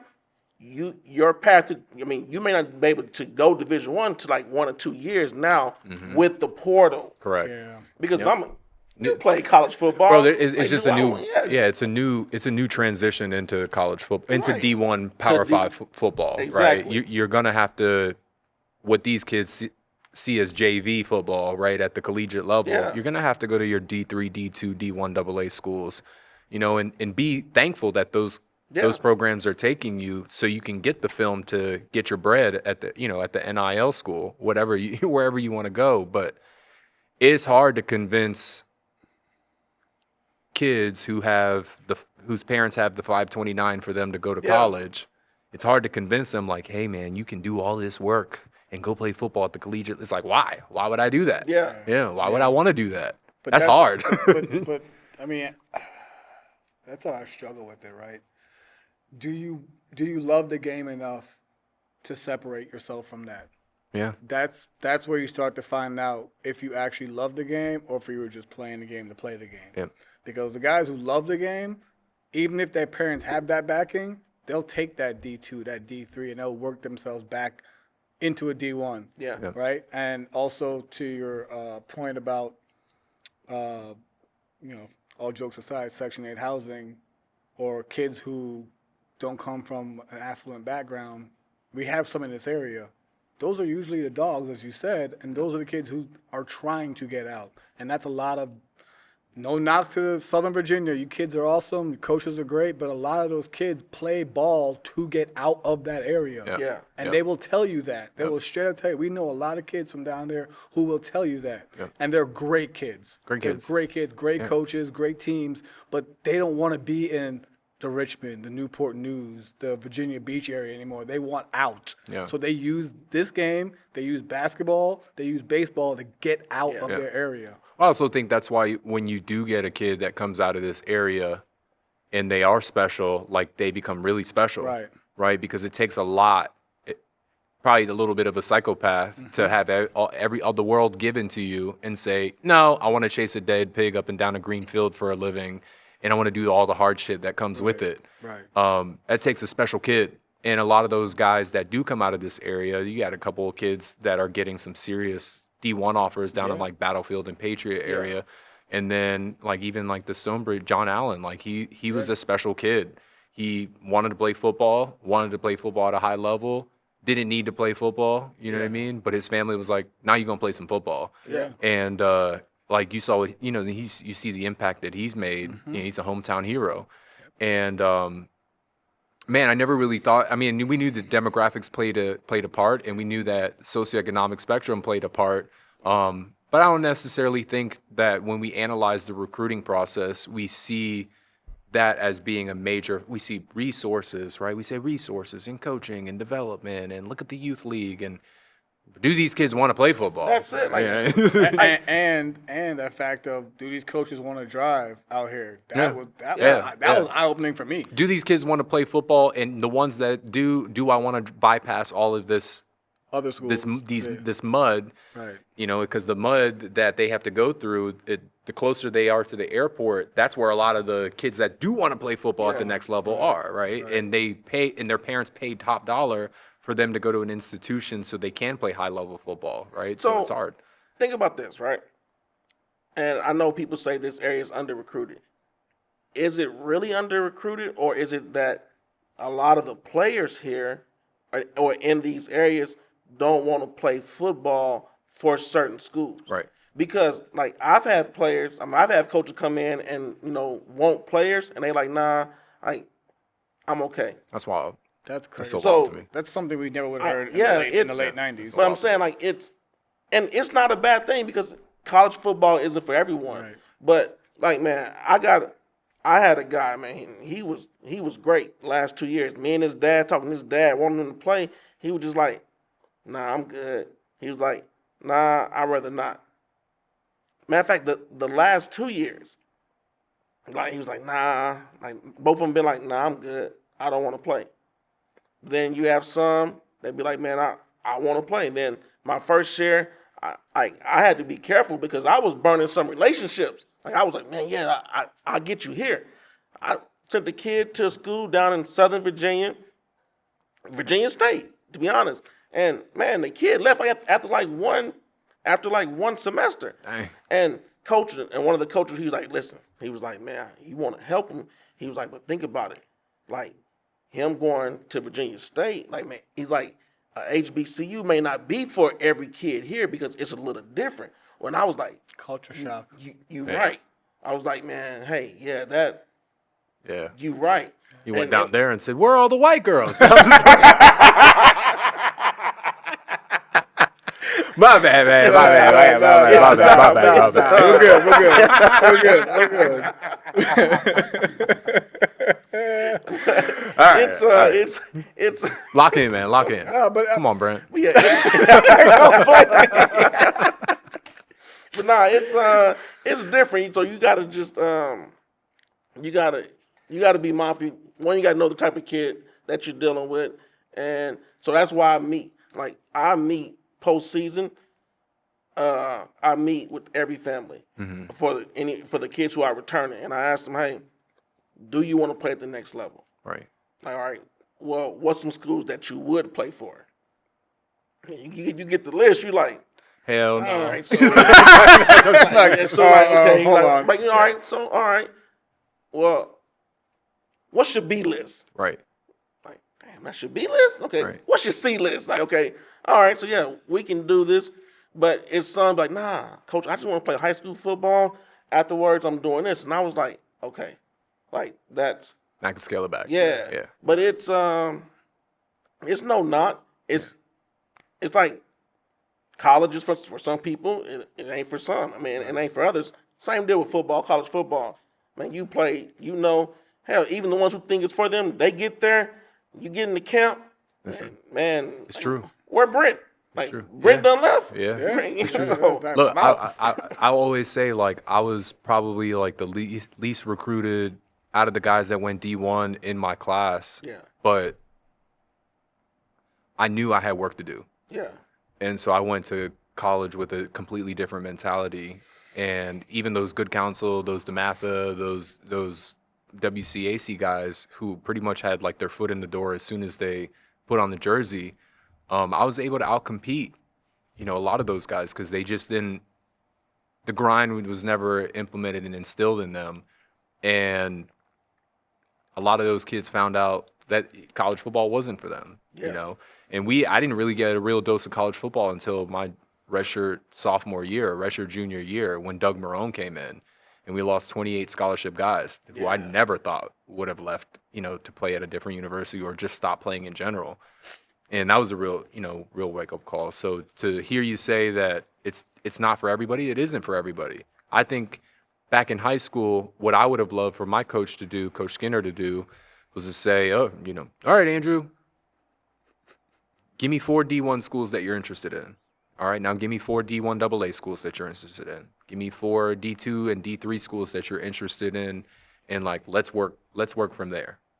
And if I can get you access to some of these guys and some of these kids or some of these universities, you have a chance to play, but you have a shot to play at these particular schools, or these are the schools that came. But instead, like I had to rely on the 4-star guy for those coaches to come in and see him, because Centerville's still out in the boonies in recruiting land. Yeah. But they all came to see the 6'6", 285-pound left tackle who had been starting for a traditional powerhouse since his sophomore year.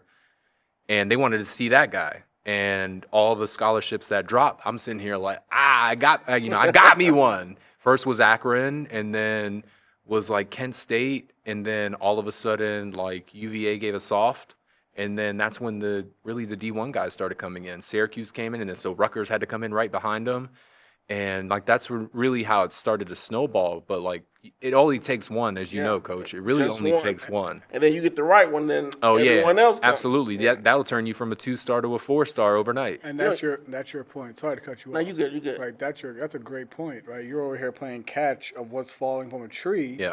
And you're sitting down with families asking them. Yeah. I wish I would have had that. I didn't start. I tore an ACL my senior year, played with that with a brace on, wasn't a starter, but had a coach sat down and said, hey, what are your lists? I would have applied to more than just one school. Yeah. You know, I only applied to Christopher Newport because I didn't know anything. My mom's from the Caribbean. She moved up here for me. Yeah. Right? So we didn't know anything. And then when he told me about the Levels app and the whole purpose behind it, it touched a point for me because I want to save a kid from going through what I went through. Right. I want you to have options. The fact that we're giving you options, I wish, and no knock against our coach. We love our coach. He was a great dude. We still love him to this day. Every time we see him, we're giving him hugs. And good guy. But I wish he would have said what you said. Hey, what are your schools? And yeah, you're not a starter, but you're out here every day busting your ass. I know you're going to go to school and you're going to show these guys that you may become a player later on, right?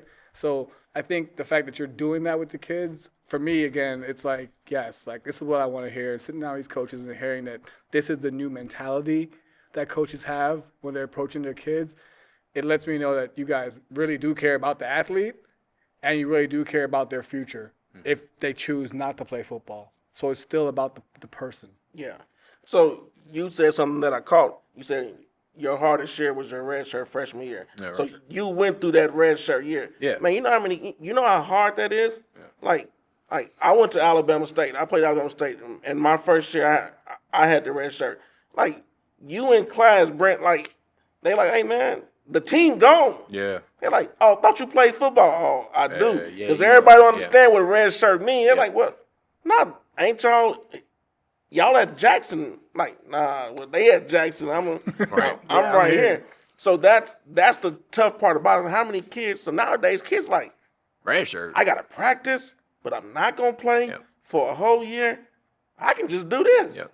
And so it's a little different. So Yep. when you talking about like your experience and all that, so man, that's hard to do. It Ain't built for everybody. It's man. not. Everyone's not built for that. No, because it's a mental break your freshman Yeah. year.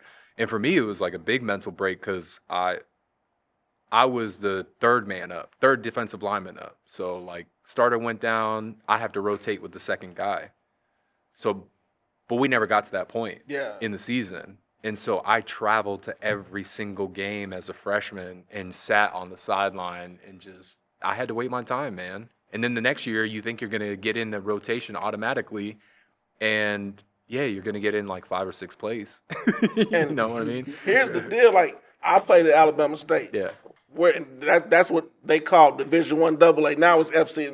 Now it's FCS. Yeah. But like, so in my high school, like man, I was good. Yeah. Around the county, I was good. Same, yeah. You went D1, so your high school, you probably was the man around the area for you to go. Like, was the Big East then? Yeah, it was Big East. Yeah. So for you to go there from here, like you had to be the man. So that's like how many people are really built for that? Yeah. So like I had a kid who just went to Frostburg, and I was like, man, listen. He was like, I'm gonna go in there and play. I was like, you do realize now, everybody who's going there or who's there, they were the man in their high school too. Yeah. So we talked about it. He was like, Coach, you was right. He's like, man, they was good. He's like, man, it was hard. He's like, man, but I hit the weights. I learned. I'm ready for next year. Yeah. So I was like, cool. He learned it. But it's just like, man, having to fight through that, battle through it, stay the course, and in the end, it pays off.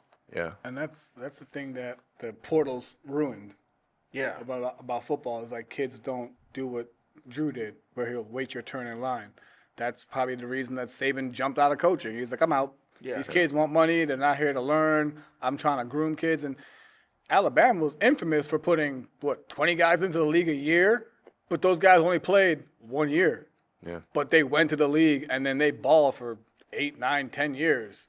Now kids are like, no, I'm not playing. I'm out. I'm going over here. And I feel they're shooting themselves in the foot because they'll be at a major Power 5 and end up at a D1 AA going into the portal. It's rare that you're seeing these kids go from Power 5 to Power 5. Yeah.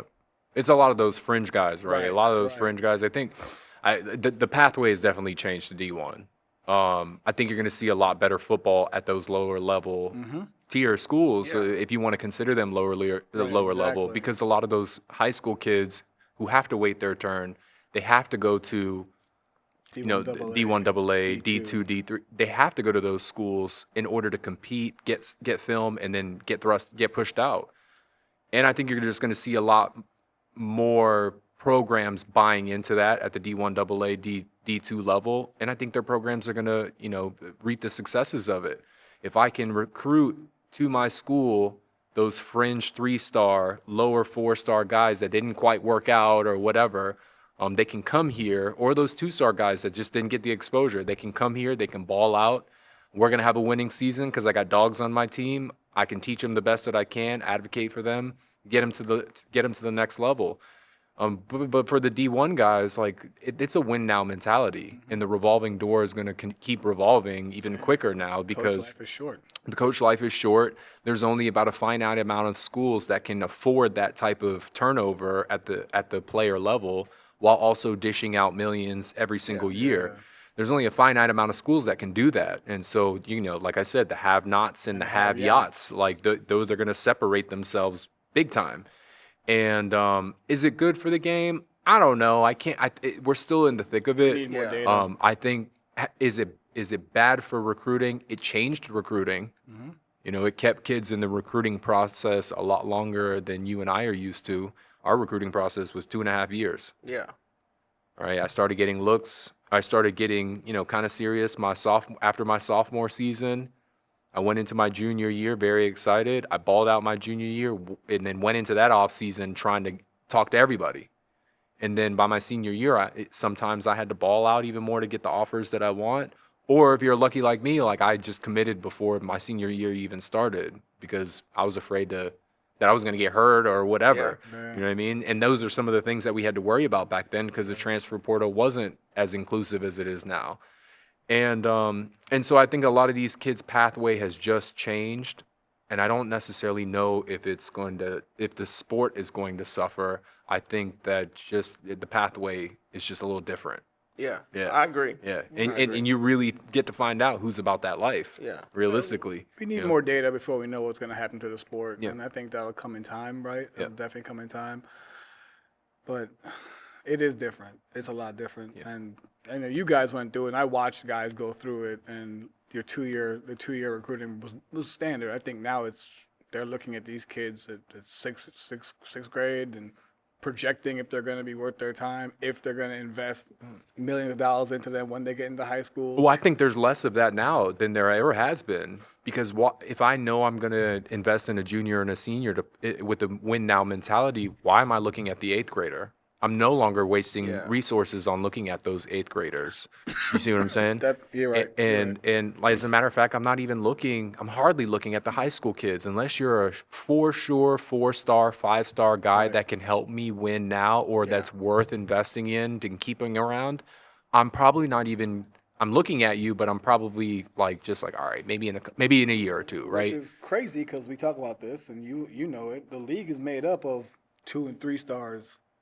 Sprinkled 4 and 5, but it's majority those 0 to 3-star guys who in the league. I mean, look at this year's first pick in the draft, 0 stars. Yep. Cam Ward, first pick in the draft. Josh Allen had no offers coming out of high school. Right. He had to take the Wyoming offer. Yep. That was last minute for him. Sure. Yeah. But you also have to look at it as like the reason the league is made up of those guys is because those guys have mentally been through the shit. Exactly. Yeah. Right? Exactly. And so these kids that do go to play D1 AA for X amount of years or D2 for X amount of years and then go play at the D1 level, those are the kids that are worth the investment because they've invested, right? They've they've bought their time. They did all the right things, and now those kids are worth investing in. And so when you become an actual pro at the NFL level and you look at that track record and that resume, like, okay, this kid fucking loves football. Yeah, exactly. Right? He's got to love football because he came from the middle of nowhere, Nebraska, and then he went D1, D1 AA, like, and then balled out for 2 years, freshman All-American. And then, his second year, he balled out again. He went to Oklahoma all of a sudden and balled out there and wanted to go to a better school. So he went to the SEC and balled out there. And he must really love football. I'm going to invest in that. Right. You know what's ironic is that the fact that we talk about the guys who come out of high school with no stars and they go on to have successful college careers, end up in the NFL. A lot of your top college coaches are some of the guys who came from D3 and D2 as That's well. facts. So That's facts. they've had to prove them and work their way up, and it just shows, man. Like if you're really serious about it and you put the work in, someone's gonna find you. Like someone had to go find like these college coaches who started off as just GAs, Right. or just or just working from junior college to a D3 or a D2, then getting a break at the FCS and then getting a D1 job. Right. So it's the same way. Yeah, it's the grind. Yeah. Right? If you really love football, you're going to put in the work no matter where you're at. Yeah. And then when your time comes, like your time is going to come. And the money, the You'll money be, is you'll be ready because you'll be mentally prepared. Yeah. You'll have went through all the shit that you Yeah. talked about, and then now you're just like, this is another day. I can handle this. Yeah. I can handle this, right? But boy, what does that say about the purity of the love of football, right? Yes. For you to put in your time at a less than publicly favorable place, right? Right. And grind and learn the game of football. Like, because D3, that's all, like, you're not going to get the dogs and the athletes. It's a lot of X's and O's, right? Right. Because you don't have to buy in at the D3 level. Nope. Right, and it's a lot of understanding, even at the JUCO level. Like I know a lot of JUCO coaches who they put a lot of time in the X's and O's because it's more than just recruiting. And so to put in that time to learn and to learn your craft and to love your craft, like I think it says a lot about those guys who are able to make these newly transitions, play at the D1 level, and then go to the NFL. Yeah. And from the coaching standpoint too, that makes perfect sense. Yeah. It works both sides. Right. And man, that still kills me to hear that a lot of kids from this area, their mentality is just like, I can do with it or without Right, it. that's crazy. Yeah. You Just got the options. Yeah, you got options. So you got. Yeah. I mean, Yeah. now that's the data that I would love to see. Yeah. How many kids turn down offers, opposed to how many kids. We talk about how many kids didn't get an offer, or how many kids got an offer. How many kids turned down offers? That is So, wild. yeah, to like- me. Crazy Yeah. stat. That's Yeah. crazy. Y'all Centerville guys, what y'all looking like this year? We got Centerville early, so Nah, man. We don't like talking about stuff. You just opened up the wrong door. I told you about this on the phone though. Nah, we're a little salty right now. We're just not happy with the direction of the program. Like it doesn't feel like Centerville that we know Centerville. Yeah, I mean, you've been around a lot of football in your life, and I've been Yeah. around a lot of football in my life, and it all comes down to relationships. It comes down to holding accountability, being accountable, Yeah. dependable, reliable, coachable, right, and available. Whether it's kid to program to coach to kid, or coach to program. And I don't necessarily think that culture has been instilled from the previous two traditional like Centerville coaches that are revered at that place, and that's Coach Skinner and Coach Haddock. Yeah. So when you say You Skinner, can even involve Folio. Yeah, and We can Folio. add Folio. Yeah. when you say Skinner, and Not Andy Skinner, Mike Skinner, his dad. so Yeah. is that the one who was at Woodgrove? That's the one currently who was at And- Madison last Yeah. year. Andy's at Woodgrove. His dad is Mike Skinner, that's who we played for. Right. He was at Woodgrove with Andy for a while. Okay. He coached. He actually won a state title at Woodgrove too. He won his first state title with us, me and this guy right here, at Centerville. And then last 2 years he was with Justin Counts at Madison. Who Okay. we just recently found out Counts was one of his players at Marshall. Yeah. Got you. A lot of Okay. those guys are like coached with Mickey at some point Right. back in like the 90s and the 80s, even extending up to So Marshall Skinner High School. was with Mickey. Yeah, For a long time. Yeah, Yeah. so God. we look at Mickey as the OG. Bill Parcells. He's the Bill Parcells, And in my opinion. Skinner is the Bill Belichick. Yeah. That's Gotcha. the Yeah. kind of breakdown for Okay. us. Yeah. So I talk to Mickey when I have a question or something like Mickey, how you handle this? Or, Yeah. Like what's going on here? Like I give him a call and he's always taking my call. That's a good And dude he's to get advice from, man. Everybody says that. We were there at Stonebridge for 2 years with Mickey. Yeah. I mean, he's the OG. He's gonna keep it a buck with you, and I feel like he wants this area to succeed, and it doesn't really matter, who it is unless it's his own opponent. Yeah, don't call me the week we're playing you. Yeah. But any other time, I'll help you out. No, I'm not running single wing. Wow, so I didn't like. You always hear the Skinner, I always hear the Skinners, and I hear it associated with Woodgrove, but I didn't know. Well, I've heard you talk about it on the podcast, but I didn't know that this was the same Skinner. Yes. So it's father and son. So Andy, his father is Mike, and Mike and Mickey once coached with one another, and it all started here at Parkview in Sterling. Right. Yeah. Because Mickey coached Andy at Parkview. Yep. Skinner was at Centerville under Folio, but they were all Folio, Skinner, and all them were over at Marshall. Way back in the day when Centerville opened up, they went to Centerville. Yep. So in Mike McCrary days. Yeah. Way back. And then you have so when Parkview fell off, because Mickey was the head coach, he was going to state titles, winning state titles at Parkview. When Parkview fell off is when Stonebridge opened and Mickey moved. Okay. Yeah, I know that he left Parkview and went to Stonebridge. Yeah. And that changed everything in that area of Ashburn, Sterling. That changed everything dynamic-wise because when Mickey left Parkview, it was a wrap for Parkview. And the majority of those coaches from that Parkview and Marshall coaching staff went out to Centerville and started coaching in that area. And that's where things kind of blossomed. So from Centerville, because Westfield is one of the newer schools. Yes. So Centerville had their run for probably about 13, 14 years. And the year after they won a state championship was the second year that Westfield had opened up. But it was the first year they could put them on the schedule. Correct. And I'm a class of 2005 high school. So my senior year, that was the first full graduating class that Westfield had put out. Okay. Yeah. I was a senior, but Westfield had just opened, but they weren't playing in the district yet. They were playing like jailhouse schools and whoever they can get a schedule with. No, we're serious. Yeah. They really played at jailhouse school. Like they really did that and year. you're 01. I'm 01. Yeah. Me too. Yeah. So yeah. But to answer your question, man, I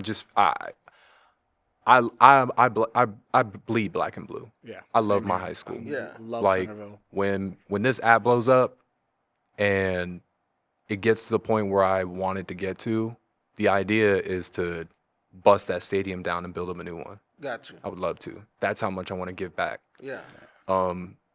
But with that, I'm very critical of the program because I grew up watching these guys win a state championship and beat arguably one of the most talented teams that Virginia has ever produced in a state championship game. And I've played for that same. You got to tell me who that was. So we played Deep Creek. And Deep Creek's starting lineup, I'll just run some names. They had D'Angelo Hall. They had Chris Clifton. They had Josh Hyman. They had Lawrence Frost. They had Darryl Tapp, all on that team we played in states. Yep. So they were loaded. And I remember, because back in the day, you didn't have Huddle and all that stuff. You had to send videos. Right. Yep. They were some jerks. VHS. They sent their first game of the season, and it was 72-0, and we're like, these are the guys we got to play. D'Angelo Hall had 6 touchdowns, 4 at running back and 2 at DB, and we're like, this is what we got to play. We just beat Michael Robinson's Varina, finally got over that hump. So Michael Robinson's Seahawks running back. Yeah, went to Penn State, right? Quarterback. He was the quarterback at Varina and the outside linebacker.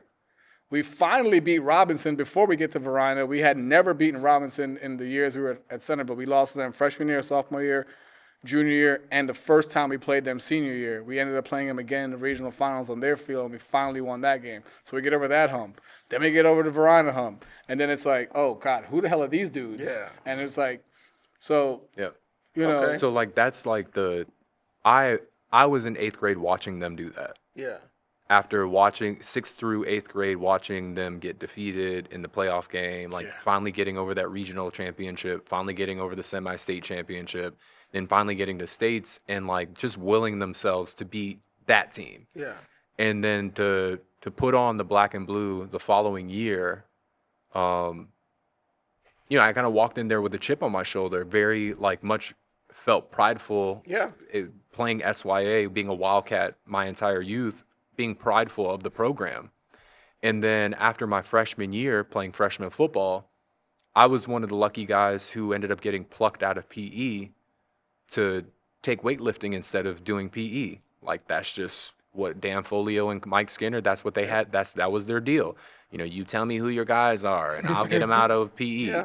And so like that's what he did. It was me and the guy who ended up being the 4-star recruit. We were in that same PE class and we ended up weightlifting and becoming miles ahead of my peers, so that when I was able to play my sophomore year in those varsity 2-a-day practices, like I had ownership of the team, of the program. Yep. I felt like I'm next at this state powerhouse. Yeah. I'm next. Then when I was able to get a lot of playing time my sophomore year and finally start full time my junior year, like I just, you couldn't tell me shit about Centerville football. Right. Like whether we were good or whether we were bad, it didn't matter. Like I took that much pride in the black and blue. And so to hold that tradition, watch the success that they had after I left, right? It was a little slump when Pannoni was there, but then when Haddock got there, it was like he was the guy. It was back on. They were. Yeah. To your point, Yeah. I made this conversation today with another coach. During that slump, people are like, oh, you're in high school. I'm like, oh, it's local high school around here. Like, I didn't even want to say Centerville. Yeah, I didn't want to say I Centerville. didn't want to say Centerville. But when Haddock got in there, Yep. first thing he His did, pride. called in the alum. OGs. Yep. Said, hey, all you guys alum, come to these games.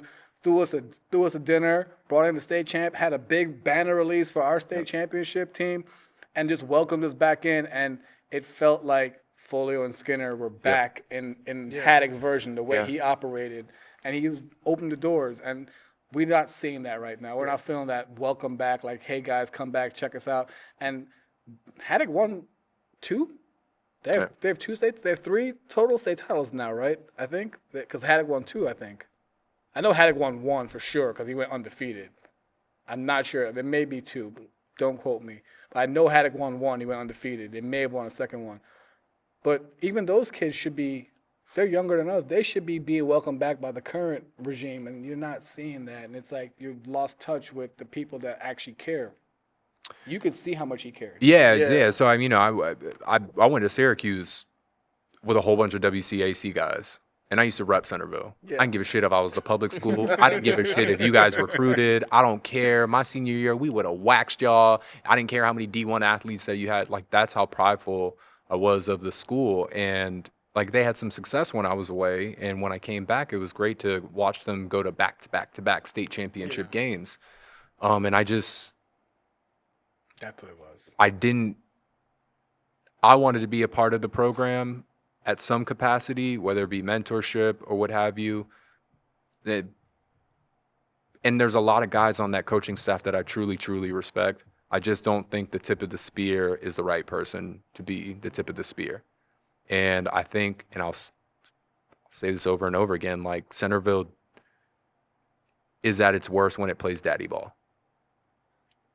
And Centerville is at its worst when the daddy ball is no longer in consideration, right? My sons graduate, like I don't have the passion that I once had because my sons are no longer here or what have you. And, I think I've talked to Coach Shields a couple times. I think he's a great guy. I just don't think he's the great coach for my alum. And as an alum, I can say that. Yeah. As an alum who knows that the coach came from across the street from Westfield, like I can say that. As an alum who took the reins in helping some of the kids that he once coached get to the next level, who should have been 4-star, 5-star guys, but there was a disconnect somewhere during the recruiting process. Like, I can say that because I was one of those 3-star guys that did come out of that program, and I know we put out athletes, right? When I turn on Facebook or Twitter and I see that 6 of our dogs are transferring to other schools, like you said, it's a who's that a reflection on? It's not a reflection of those kids.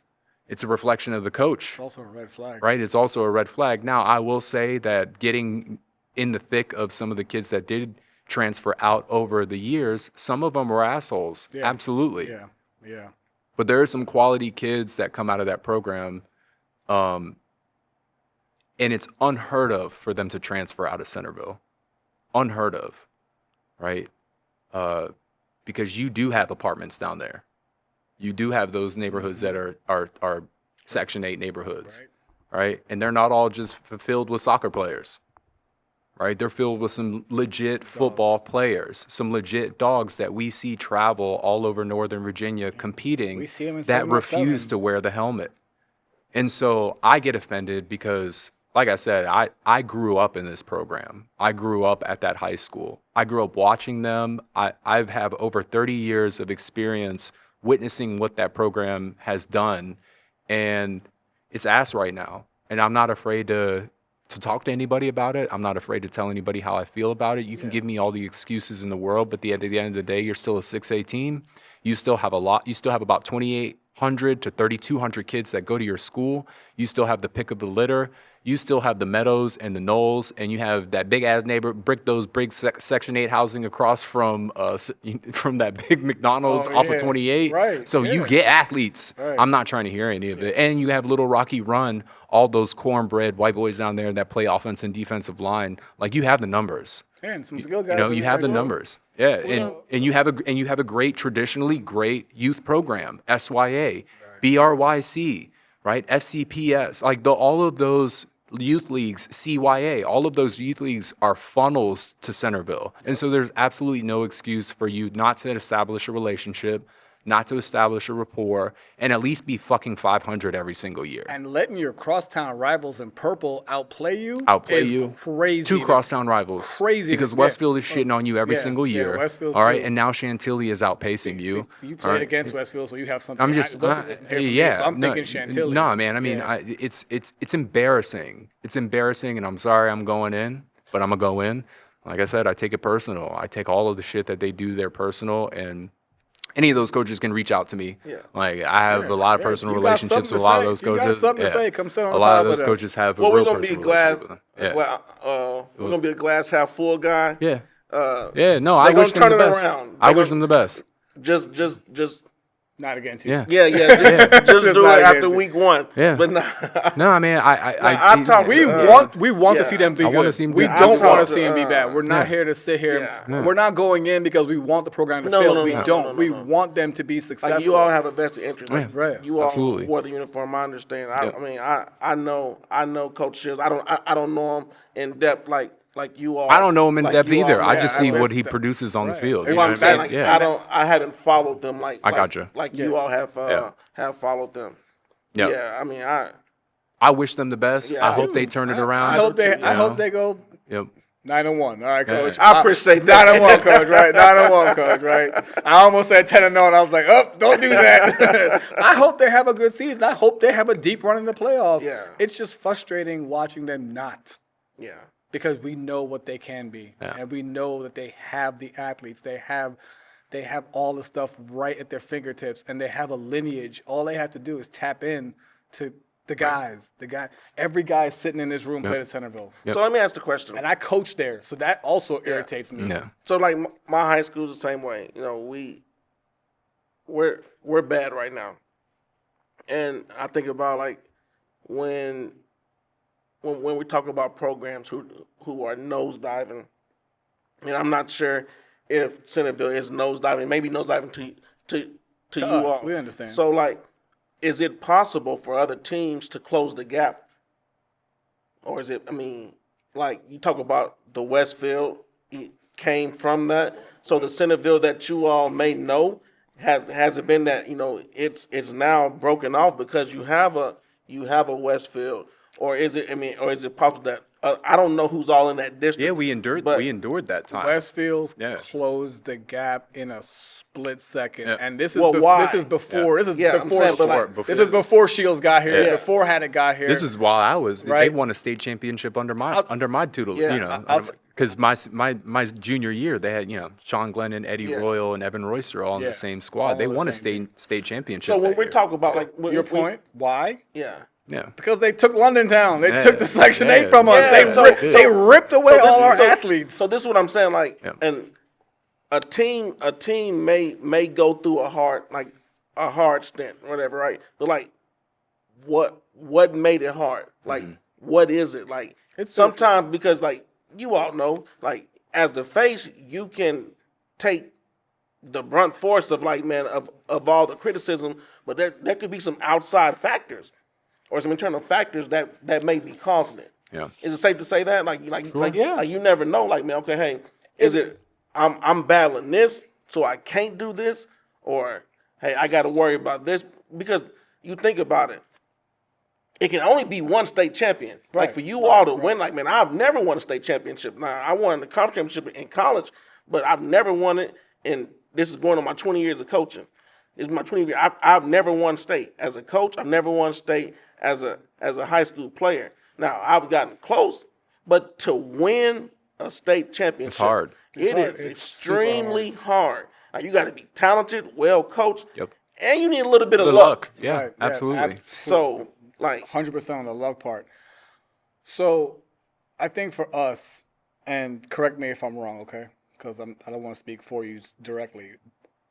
Westfields came in and they blew the door down in milliseconds, right? But then you had that 6, 7, 8 year run where they were really good, and then you see a Haddock step in, and you see Centerville revive, and you're like, so it is possible for this program to be good without the London Town that we just lost to Westfields. So that's our frustration, I think. That's where it kind of sits. It's like we know that even now we've lost London Town, who we had access to when I played. He didn't have London Town when he played, or this gentleman here played. But Haddock comes in and he's able to go to back states. What's the problem now? all right. So I saw your interview with Overton, Jeff, and man, I love Jeff. Like Jeff funny. Like, man, I love hearing him talk. But I heard you talk about Hilton. Like Hilton was state champs. Right. Now like, so how did Hilton fall? Then Westfield go and win it, but now Westfield is struggling. Then you look at like Freedom. Like, can you imagine 20 years from now, like people gonna look like, man, what Freedom won back to back? Right. So like it's possible. It is to- a wave. Yeah, It is like a wave. it's, and I know my man passionate because sometimes you just gotta ride the wave. I hear you, man. It's gonna get better. I hear you. But like, I just hear a lot of horror stories, man. Yeah, As an okay. alum, you got connect with Yeah. because a lot of those kids who are coming out of, we went to high school with their parents. Yeah. I grew up with their parents. Yeah. So I don't need to go to the kid to hear it. I'm hearing it from the parents, and these are quality people that I grew up with. You know what I mean? Right.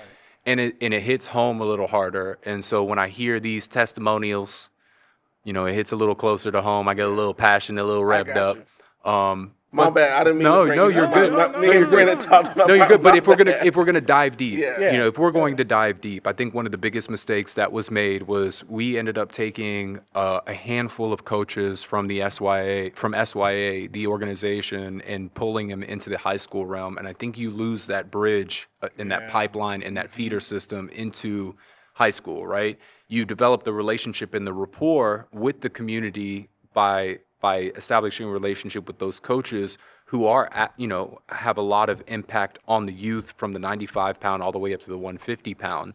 Like, they're going to vouch for you. You're going to give them best practices. You can develop some sort of pipeline where, like, hey, man, here's what we're doing at the high school level. Prepare these kids for 11 and 10 personnel kind of thing. But when you pull those guys into freshman, JV, and varsity, where are your guys who are coaching? Now those guys are just getting people now those teams are getting people off of the street. Now those teams aren't necessarily having vested parents. The parents are going to look elsewhere for their development, their kids' development. That's why you see the increase and rise of all of these aim high leagues and all of these other leagues who are plucking developmental opportunities for programs like SYA. So if your program lost coaches and they plucked from the feeder program, the coaches they lost, where did they go? They went into the coaches that that left the feeder program. They're now at Centerville. No, where were the guys who were at Centerville who ended up leaving? Oh, I have no idea. Spread out. See, like that's I have no that you understand that Yep. that's the part of coaching. Like, man, you're never going to keep a good coach long enough, and you can never fire a bad coach fast enough. Yeah. Like, a good so point. you always got to have, okay, hey, man, Brent's coaching my DBs, but I got to have the next guy in mind, because I know if Brent's doing a good job, somebody's going to come and get him, or Brent's going to end up being a DC Yep. or end up being a head coach. Right. That's and I went through that. Right. Like, man, you can lose quality coaches and not get quality backups. Right. And if your school lost those quality coaches in from the feeder programs, and they didn't replace them, that's kind of tough. And I know you said SYA. Yeah. Yeah. So does that just feed Centerville? Centerville, Westfield, and Chantilly. Yeah. Yeah, And so- some kids will end up at South Lakes if they don't play wrestling football. Yeah. Yeah. Yeah. And I'll say this in Centerville's defense, okay? Because I don't want to sit here and beat them down. Like I He said, asked we me love how I felt. I'm not beating anybody No, now. no, I'm not saying you are. I'm saying maybe I did. I'm not. That's the again, good I'm part not about you, right? editing, though. Yeah. Well, So we we're not. I'm not we editing. I don't edit. We don't edit nothing. The whole thing, the whole episode runs. No edits. I'm joking. The one But thing he I like, do- look, all right, Andrew, calm down. these upstart flag leagues are hurting youth football. And I've said it, and we posted a mini video on Instagram, TikTok, and Twitter, and I feel like I'm saying I'm getting murdered on TikTok, but my kid's not playing youth football because they're gonna get CTE. Huh? How you gonna get CT from a bunch of kids who don't know how to tackle? They're literally running into each other. You may have one or two kids at 95, one or two kids at 110, 150. Okay, that's a different story. These are grown kids now, right? But how are you worried about CT when these kids, they're literally just running into each other, grabbing on, holding on for dear life to bring someone down. But now you got parents talking about, I don't want my kid to get CTE. Come on, man. Like, no. Let me ask the question. No. What age do you start playing tackle? Do you think you should start playing tackle? If it were up to me, my wife's good with it. My boy would be in pads at 5, 6 years old. What do you think? Probably no later than 10. No later than 10. All right. So let's. I'm gonna go back to what Andrew said. You said you lost quality coaches from the feeder program who went to the high school program. So now you have bad coaches at There's just no relationship. There's All right, no relationship. We're not saying they're bad. Oh, There's there's no no relationship. gel. So how many quality coaches? Because like the whole flag world is new to me. Like I'm with you. Everybody been playing. Like, man, you come out the room with a helmet on. Like, but now like it's flag is big. I understand. But I did grow up, or I was coaching and going to youth practices, and I'm like, man, somebody's gonna get hurt. Like, what are we doing? So I can see it both ways. I'm not the biggest fan of flag, but I'd rather put my child in flag before I put him with a bad coach just to tackle. I was just gonna say that. Yeah. If I stick my kid in contact and this coach, I find out you never played the game, and you're trying to teach my son the game, I'm yanking him out immediately. Immediately. I'm sorry. Yeah, you can go play flag for 2-3 years, whatever. But that's something I'll do background check on who's coaching my child. Yeah. And that's to the point that he made earlier. It's like, if I find a good coach, Yeah. I'm going to funnel my kid that direction. And as a taxpayer, I should be able to do that. Now, do I believe 5-year-olds are going to go out there and get CT? No. We watch. You ain't moving that fast, or the mentioned- impact ain't like that. So yeah. You mentioned Jeff. 3 years ago, we went down to his AYF thing that he has with PME, and he's literally coaching 6-year-olds, 5-year-olds. That was his team. These kids are just bumping into each other.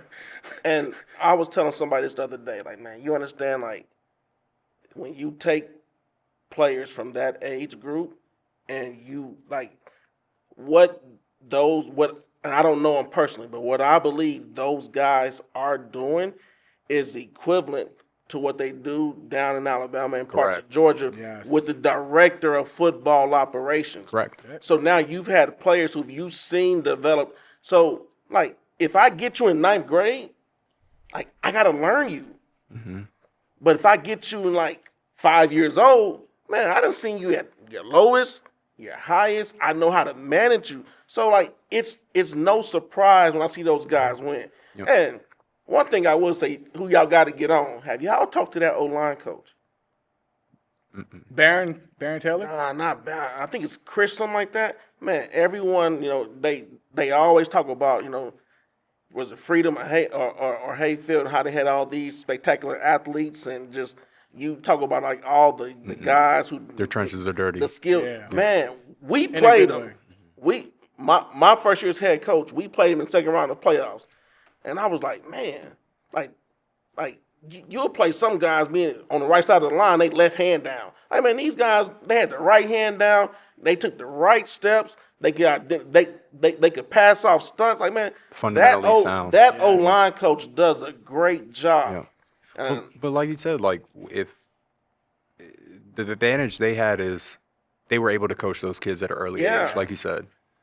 When those kids were freshmen playing for Freedom, they had already been through 4 years of the same scheme on offense and defense. All these teams around this area, when they're still trying to teach freshmen how to put on a helmet. Right. And these freshmen coming in is waxing your varsity team. By the time they were seniors, it was child's play, literal child's play. And that's why their nickname was Freedom by 40. Yeah, exactly. So there's no. They got us about 35. There's no. Yeah, we lost to them 70-35. They could have gave us 40. Yeah. But to your point, like, there's a reason. I think it's all correlation. Yeah. A good youth program is going to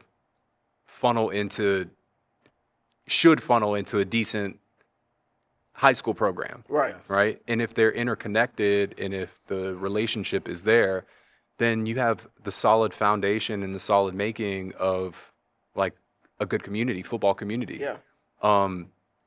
Vienna Youth Football League has always been good since we were kids. Since the 80s, you can say. Since we were kids. And there's no coincidence that either Madison or Oakton is going to be a 10-win team every single year. That's with them being that close to the Beltway and getting plucked from WCAC teams every single year. Yeah. At the baseball level, at the basketball level, at the football level, and they still become competitive. And so why is that? It's because there's a deep-rooted relationship between the high school and the community. And I'm not seeing that at all the places. We're not even just going to say Centerville, at all the places. Right, and you everybody can even say that about Robinson and Lake Braddock for BRYC. It's Yeah. either Robinson or Braddock, or and both they all at the get same funneled. time. And I'll kind of close that this chapter with this is when we talked to Herndon and sat down with Herndon, one of the things that he instantly understood about making an impact at his program is he understood that the Reston Seahawks Youth Football League funneled into his high school. What that instantly makes him a disqualifier because the Herndon Hornets are not represented. And so all of those kids are growing up as Reston Seahawks, and they're all going into South Lakes wanting to be Seahawks. Nobody wants to be a Herndon Hornet. So he instantly went to the youth program and was like, why can't we get representation when we're half of your guys' market? And I just thought that was a genius and first-year head coach move, smart move. Because like for you to understand instantly, like I'm only as good as the kids that are coming to me, and then trying to make an impact with the youth league, like there's no coincidence that Reston has successful youth leagues and South Lakes is turning the corner as a program, or has turned the corner in the past couple of years as a program. I don't think there's a coincidence.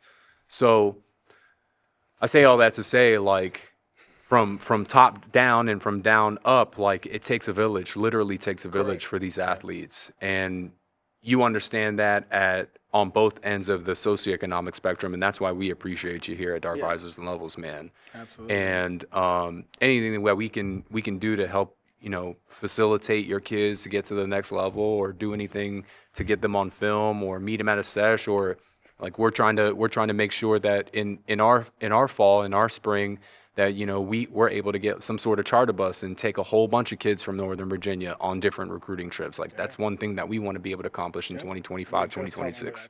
So any way that we can help, man, we would love to have you on board.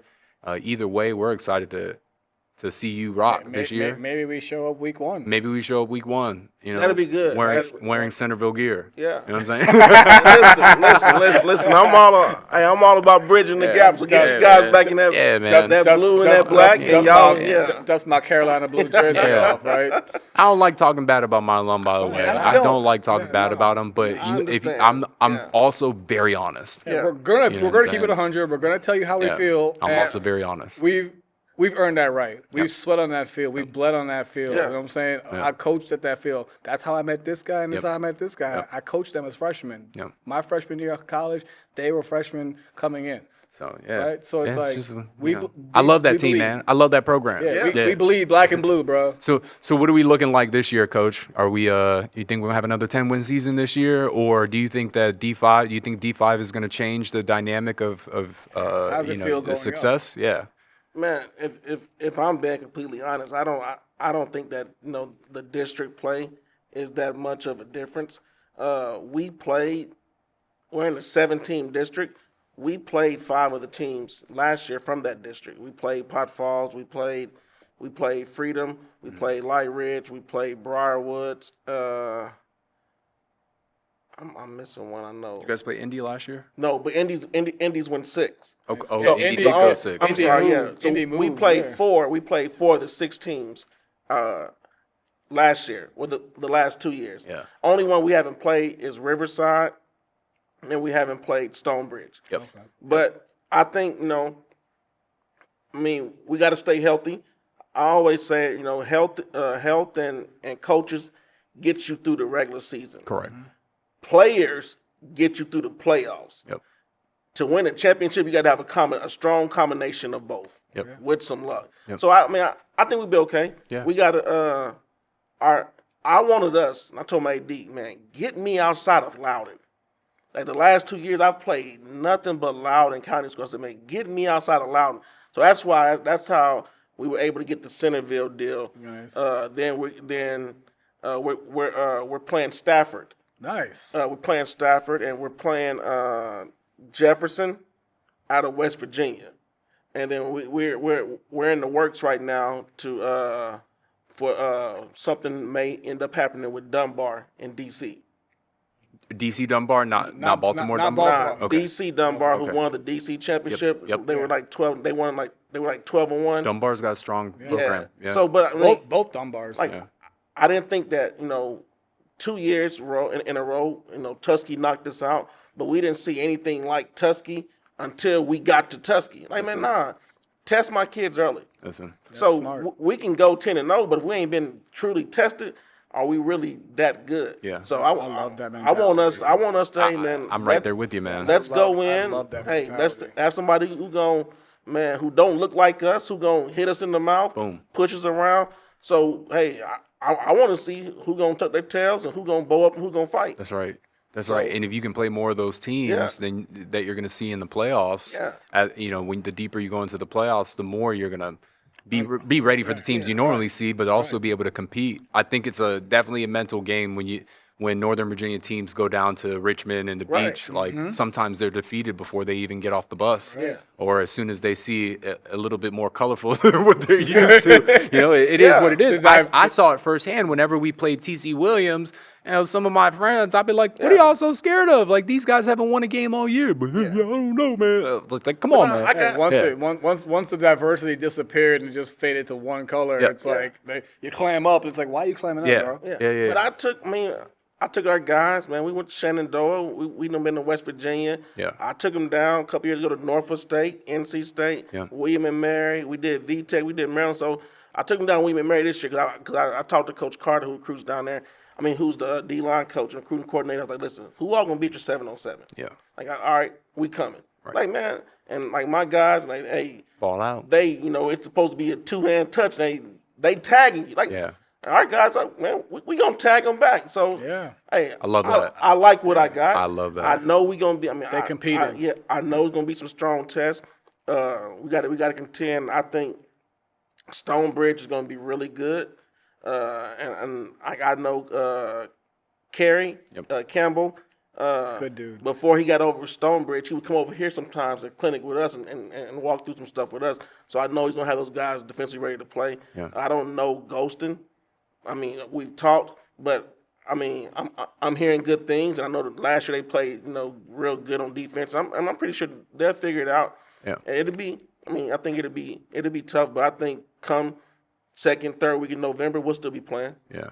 I mean, that team is 15 points away from being a one-loss team. Yeah. That's how close they were in every single game. It was last drive every single game. And I think, like, Golson's a good dude. Like, he's a great dude. And I think he got hampered by paperwork last year. It was not his fault. He had everything in, and the county kind of slow rolled, and he got in late. Yeah, and when you get in late, it's hard to get your stuff installed. It's hard. Yeah. So they didn't really get moving until like the middle of the season. But to Drew's point, first game, it was a touchdown. Second game, it was 3 points. Third game, it was 2 points. Yeah. So they were never out of games. They were, and it was always crazy last minute drives that caused the loss. So they could have easily went 9-1, 8-2 last year. Now I follow, and I tell every young coach, man, before you can learn how to win, you got to learn how not to lose. Yeah. And that just goes back to situations. That's it. Situational football. I love that. Yeah, but I love what you're doing here, Coach. appreciate it. Especially when it comes to competing, and setting your schedule. I think a lot of the criticism this area gets is like there's a lot of traditional powerhouse programs, but they never play each other into the playoffs. Right. I live in Bristow, so Battlefield and Patriot, they don't even ever play each other into the last game. The last game of the and, season. and in between that, it's a nickel and diamond, for those wins. And I would love to see them play more Colonial Forges. I would love to see them play, go down and play some Oscar Smiths, or have some of those guys come up here, or like, when the freedom does come along every once in a while, don't avoid them, put them on the schedule, right? Yeah. So to your point, it takes a village, right? And when you have that village, then you have to put your test to the might. Yep. And They better be careful too so- down there because Gainesville's coming. Gainesville is coming. Gainesville's is coming. So we're scrimmaging Gainesville and we're scrimmaging Independence. Man. And I'd say that, man, my first year, I think that was one of the most exciting seasons because we got to play a Battlefield and we lose by 1 point in overtime. At D6, man. Yeah, It's just we a different level. played Patriot, and man, we're in the shootout with Patriot. Yep. Like so, we was able to play Battlefield, Patriot, Gainesville, and even Freedom in the playoffs, and Forest Park. So just going outside the county, playing those exciting. games and competing, man. We won some, we lost some, but it was just getting a different level of competition and just competing. I mean, it was a great football environment. Yeah. Nice. Yeah. Well, man, we appreciate you having man, you on, appreciate Coach, you all. man. Thank It was, you, man. love All that right. conversation. Hopefully we have you on again, man. Yeah, Hopefully I man. ain't scare you away Nah, with you us end of good, the time. you good, man. Anything I can do, man, let's get my kids signed up for this app. Yeah, Yes, yeah. man, please. Did you want to plug anybody in? Did you want to plug our audience into your socials, where to follow you, where to find you? Yeah, you can follow us on Champ Football, whether that's on Twitter or X or whether that's on Instagram. And then I just want to say, man, a lot of times people see me and they don't see my coaches. I got a tremendous staff. Those guys do a great job, man. And like I said, good community, good administration. I'm just blessed here. So, hey, follow us, continue to support us, and, hey, support these guys. All right? Go ahead, Brent. Make sure you guys follow us at Dogvisors. That's Instagram, that's Twitter, Facebook, TikTok. Make sure you tap into the website, www.dogvisors.com. And make sure you guys download the Levels app. I'm going to let you wrap with that. Yeah, so you heard a lot of recruiting talks and recruiting discussions today about the exposure, about some of the limitations that some of these kids face, and even in our case, some of the offers that some kids don't want, right? And what better way to get the kids the offers they do want than to make sure that they're on Levels app, a new recruiting platform that's designed for kids to control and automate their entire recruiting process. We are getting coaches and resources on the app in Generation 2, which will be launching at the end of the summer. And we're really excited. We hit our 600 users this past week. Let's go. So we're slowly gaining momentum. Our job is to make sure that your job is to make sure that you get on the app and be the best version of yourself. Our job is to make sure that we take the net of athletes that we have on the app and bring them to the next level with the network of coaches that we're always talking to. Developing great relationships with people like Coach Carter and making sure that we take his athletes and introduce them to the coaches that we know, make sure that we get to know the coaches that he knows, and make sure that we build and develop an ecosystem that advocates for everybody's development and exposure. So go ahead and follow us on levelsapp.ai. Go ahead and visit our website at levelsapp.ai again. Yep. And if you go to the Apple Store, you can download the app by searching for Levels Recruiting. I really appreciate you taking the time, Coach. Thank you so much. Every time we come out, or every time I've come out and talked with you, man, it's always just been very educational, and it's always a quality conversation, man. So thank you. I appreciate you opening the door and showing me love as well, Yeah, man. Coach. No problem. Yeah, man. Thank you all. Thanks, everybody. Peace out. What'd you think about that, Coach? I like it.